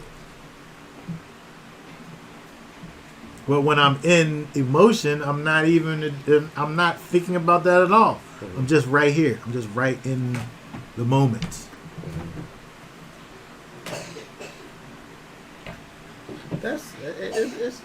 It's interesting that you know the term moral compass. Mm-hmm. It's like a lot of people just don't got a moral compass. It's like I always think about what I would do to somebody, how it would affect them and me. Yeah, and then people just don't have that. I'm just going, just me, just how whatever come to my thought, it's gonna affect you. Whatever happens later, and then whatever happens later, they're surprised by it because they didn't think about it. Mm-hmm. So oblivious. So it's like it's interesting. Yeah, I mean, like I said, when you have time to actually think about a thing, all of these things come into play. But when we get caught up, when we get caught up in emotions, nobody's thinking about the next play. Mm-hmm. It's just about right now. Right. And so, you know, that's why why we're at where we're at. When you sit up here and you look at the way that people behave, you know, when they make these, you know, somebody, you know, steps on your tennis shoes and you killed them because of it. Like, if people really thought about the things that they do that ends up causing them to be sitting somewhere for the rest of their life under the control of somebody else. Mm-hmm. Like, if they really sat and thought about the thing that got them there, if they thought about it beforehand, they wouldn't even be there. Right. When you sit up here and really understand what a lot of these people have done to cause them to lose their freedom, the majority of these things are things that people just spur of the moment did. Would you say that they was using their brain? Because you had they wasn't. They wasn't. Because I feel like the emotions can be involuntary. You know how you got you breathe, it's involuntary. Your heartbeat, your different things happen that you blink. You don't think to blink. It just happens. Yeah. So like with emotions, if you let that rule your brain, it's involuntary. Yeah. And then you just give into it. But if you actually using your brain and thinking, it's like they don't use it. Yeah, I mean, Daniel Tiger tries to help people.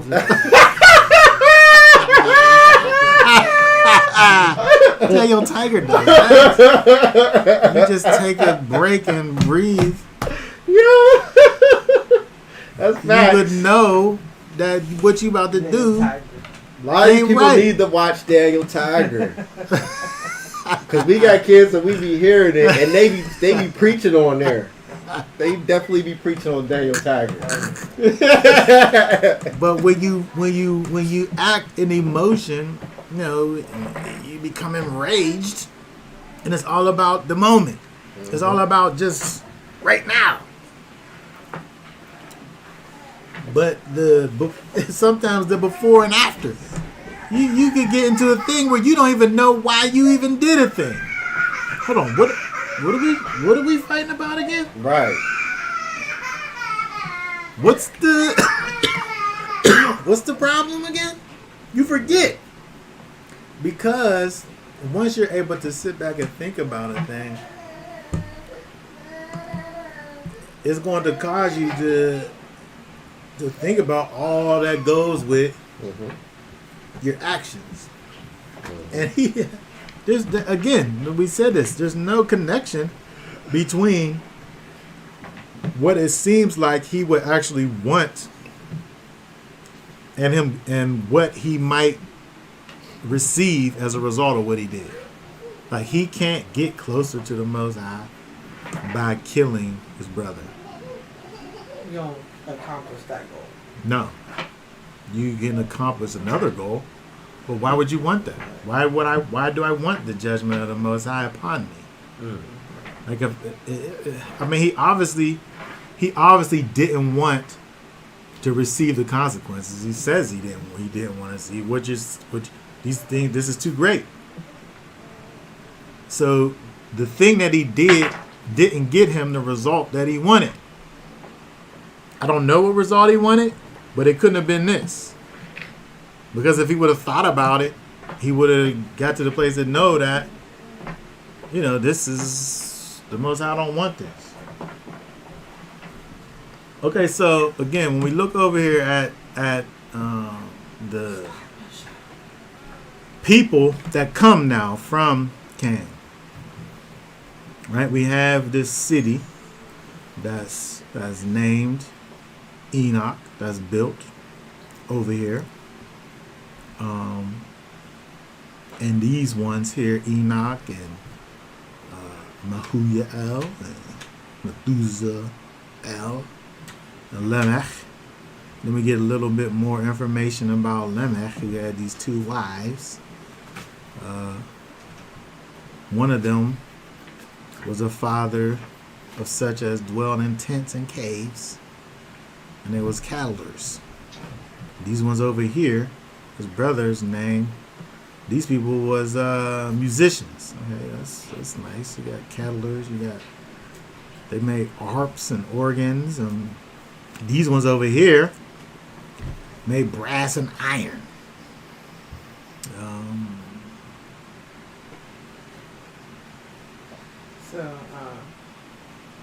Something that we talked about is that the first things that was made was instruments and weapons.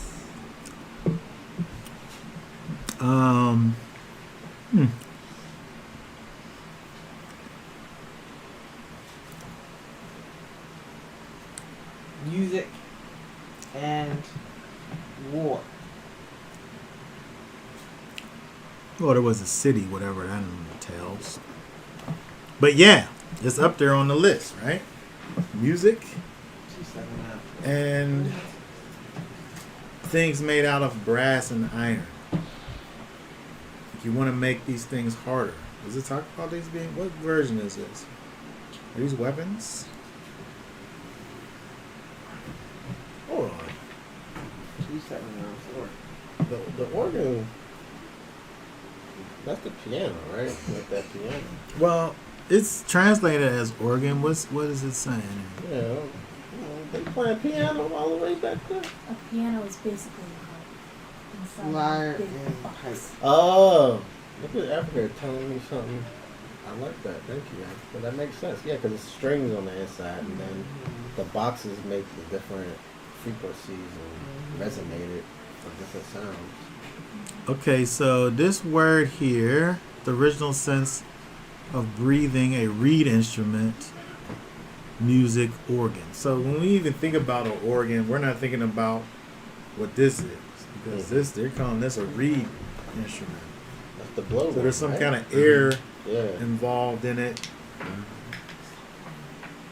which is not necessarily like how Well, we you would talking think about the about. pipe. That's for a pipe. I'm talking about. It says that the heart and the organ. I'm talking about the organ. The Oh, you're oogob. you're talking about the organ. The Yeah. oogob. My New American Standard says pipe. Oh, which is probably a better translation. Yeah. Mhm. Yeah, But that's what organ. I'm It's like, not. It's not a piano. but the heart was. But the I'm heart. like, Was, Cain's sons had organs. I mean, look, the Yeah. Most High said nothing new under the sun. So I Uh, mean, can't put it past. Yeah. So yeah, I mean that is interesting when you think about that. I guess these things that we make with brass and iron can be turned into weapons. Does it or say for that the they plow. made weapons? I was looking at the word in the ancient. They're connecting it back to like plows and things. Tools. Tools, yeah. Mm-hmm. Carpenter, workman, that type of thing. But you And then know, probably the original weapons probably were tools that they used as weapons. yeah. And then they probably said, well, instead of just using this hoe for a weapon, Right. I'll just make a weapon. Right. Because So the transition probably was that. the farmers when they were get your pitchforks. I You know what I mean? Like that's what You the don't have farming nothing tools else? and all that. If you don't have nothing else, you gonna Yeah. grab the. That's a sharp instrument. It's gonna Yeah. kill someone if you Yeah. hit somebody with it hard enough. Yeah. So it probably evolved into that, but I think originally it's probably more like tools. Like if they was trying to use wood to till the land, that wooden instrument isn't gonna last that long. Yeah. Yeah. So you're gonna have to upgrade. And they doing these things that's going to help their lives, make Yeah. their lives easier. I mean, that's the natural progression, right? If I have this place where I am, the first thing I got to do is deal with this place and cause it to be in a way that is going to help me. But the more people that exist, somebody's not going to be able to fend for themselves adequately. Mhm. So then they going to say, well, that person got some over there. I'm about to take that. Maybe I'll go and take theirs. Mhm. Yeah. And so now I got to protect the stuff that I'm making. So I got to make tools of destruction. Yeah. I mean, and you know, but especially when you talk about agriculture and harvest, if my crop don't come up, but your crop does come up, I mean, bare minimum, I'm going to ask you for something. yeah, because otherwise you're gonna die. You're gonna die. 'Cause But you maybe you have don't nowhere got else enough to go. give me. But maybe I don't care that you don't got enough, but then I want to take it. Yeah. The first thing I might do is just, can I please, or borrow, can I trade you this for that? Barter. But maybe I don't got nothing to barter. Right? And then They're it just gonna be leads you like, down the "I don't wrong want path. My kids are gonna starve, so it's time to take your stuff. But I mean, like, and even I was reading that when the people would come up for the feast, sometimes they would leave behind someone to watch their crops, especially like their olives and stuff like that, where people would just come and you come back from the your feast going up to the People done stole it. and it's gone when you come back because people, I mean, wicked, because they wasn't going up to the temple, they wasn't going up to the tabernacle, they was wicked, and you come back and your stuff is gone, so you would leave some people behind to guard your stuff because there wasn't any police officers. I don't know if police officers help now, but I'm just saying, there wasn't any. You was kind of like out there in pitch black country. You know what I mean? Like, people's gonna take your stuff. Yeah. You got to make sure you gonna protect your stuff. Yeah. And so I'm just saying that it seems like the progression of these people who made these brass and iron things, I'm saying they initially start off as being tools for their own selves, but then eventually, it ends up turning into something else. But I think the interesting part, coming down to a close with this, is that when we see when Cain goes away, it talks about the fact that he leaves out of the presence of the Most High. He went out from the presence of Yahweh. But then when we get down to, some time going by, Adam knew his wife again. Yeah. She bears a son Yeah. and calls him Seth.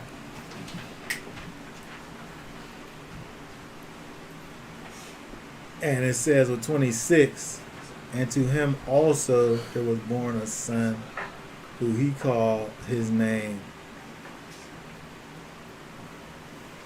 Enos. And then began men to call upon the name of Yahweh. Almost as if to say that there was potentially kind of a pause in the situation, a going away, a separation from the Most High. And then with this other line that comes from Seth, that there's kind of this reconnect to the source.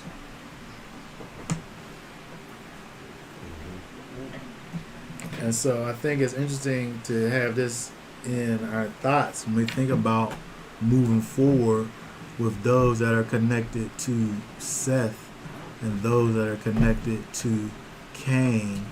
Where that lineage, how that lineage plays out in the future, and if that has, at all, if it has any bearing on, the actions, of the people. You mean like as far as the people like what we're gonna read coming up? Yeah, further on down the line. Because I mean, like Seth's line gets preserved, and of course, we don't have any Cainites anymore. Cainites. They're gone. They died in the flood.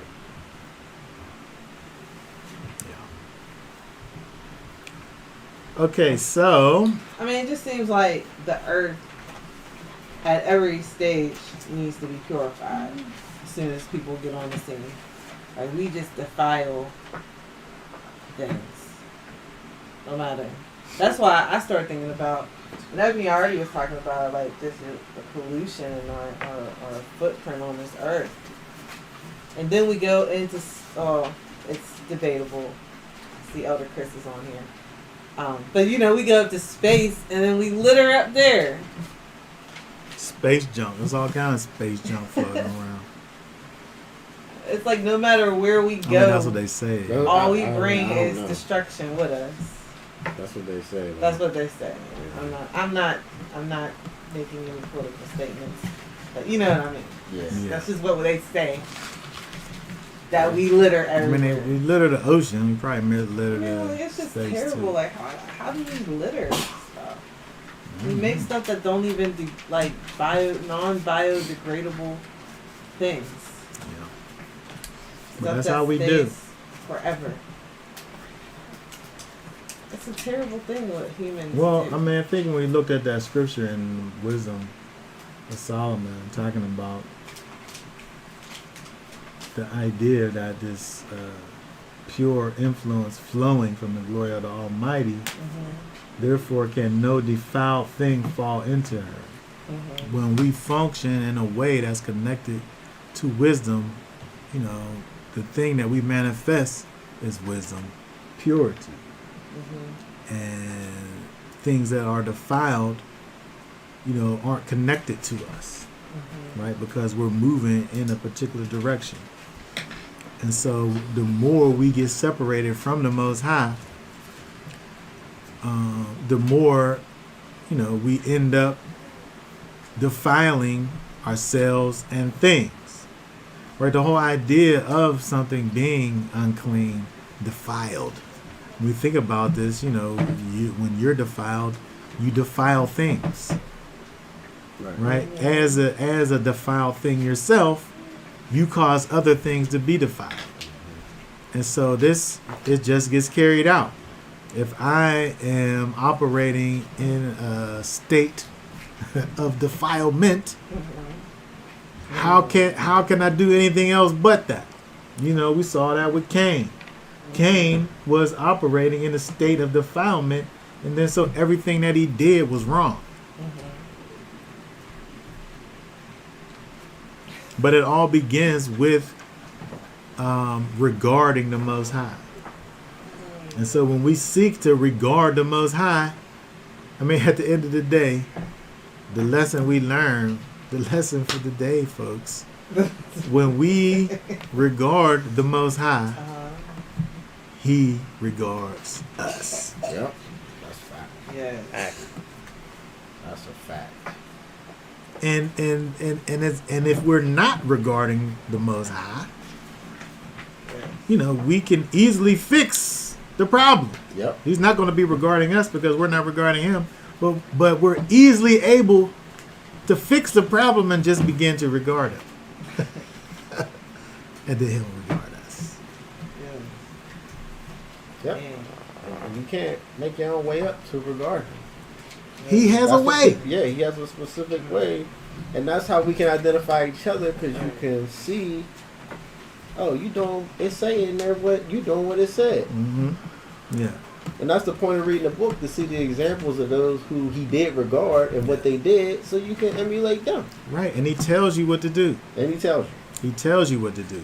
He told Abel what to do. He told Cain what to do. They both had the answers at their disposal, but they both didn't use the answers, and you can see what happened.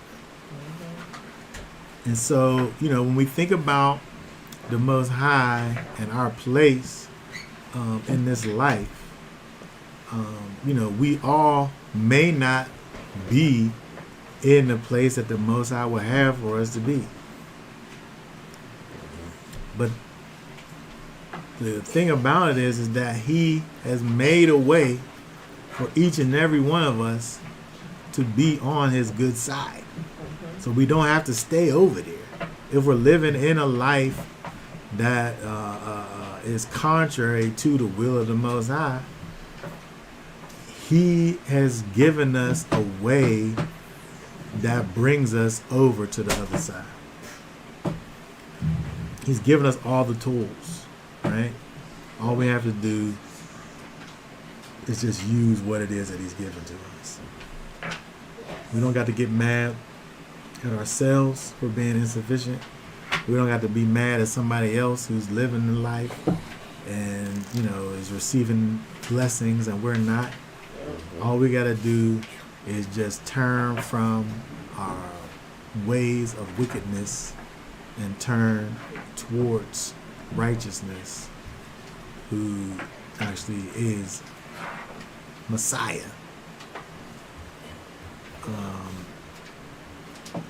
And follow after the life that He has led,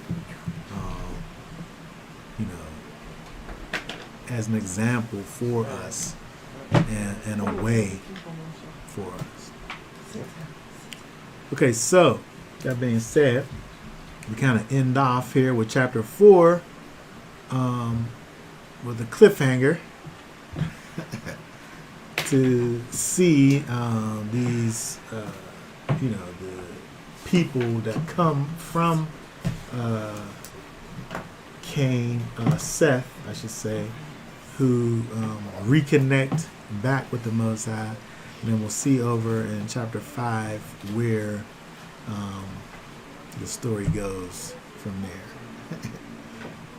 All right, so that being said, anybody have any last questions, comments? We'll have our feast day video up soon. All right, we have our fall feast coming up soon. We're very close to the 7th month. getting into all of our feasts, so we'll have our little Announcements. video slash announcement situation to say what our dates are. Coming soon. This week. Let's say that. A couple days. Maybe even harder. All right, so that being said, we'll say for now, Shabbat Shalom. Y'all willing, on next week we shall be back. Start all over.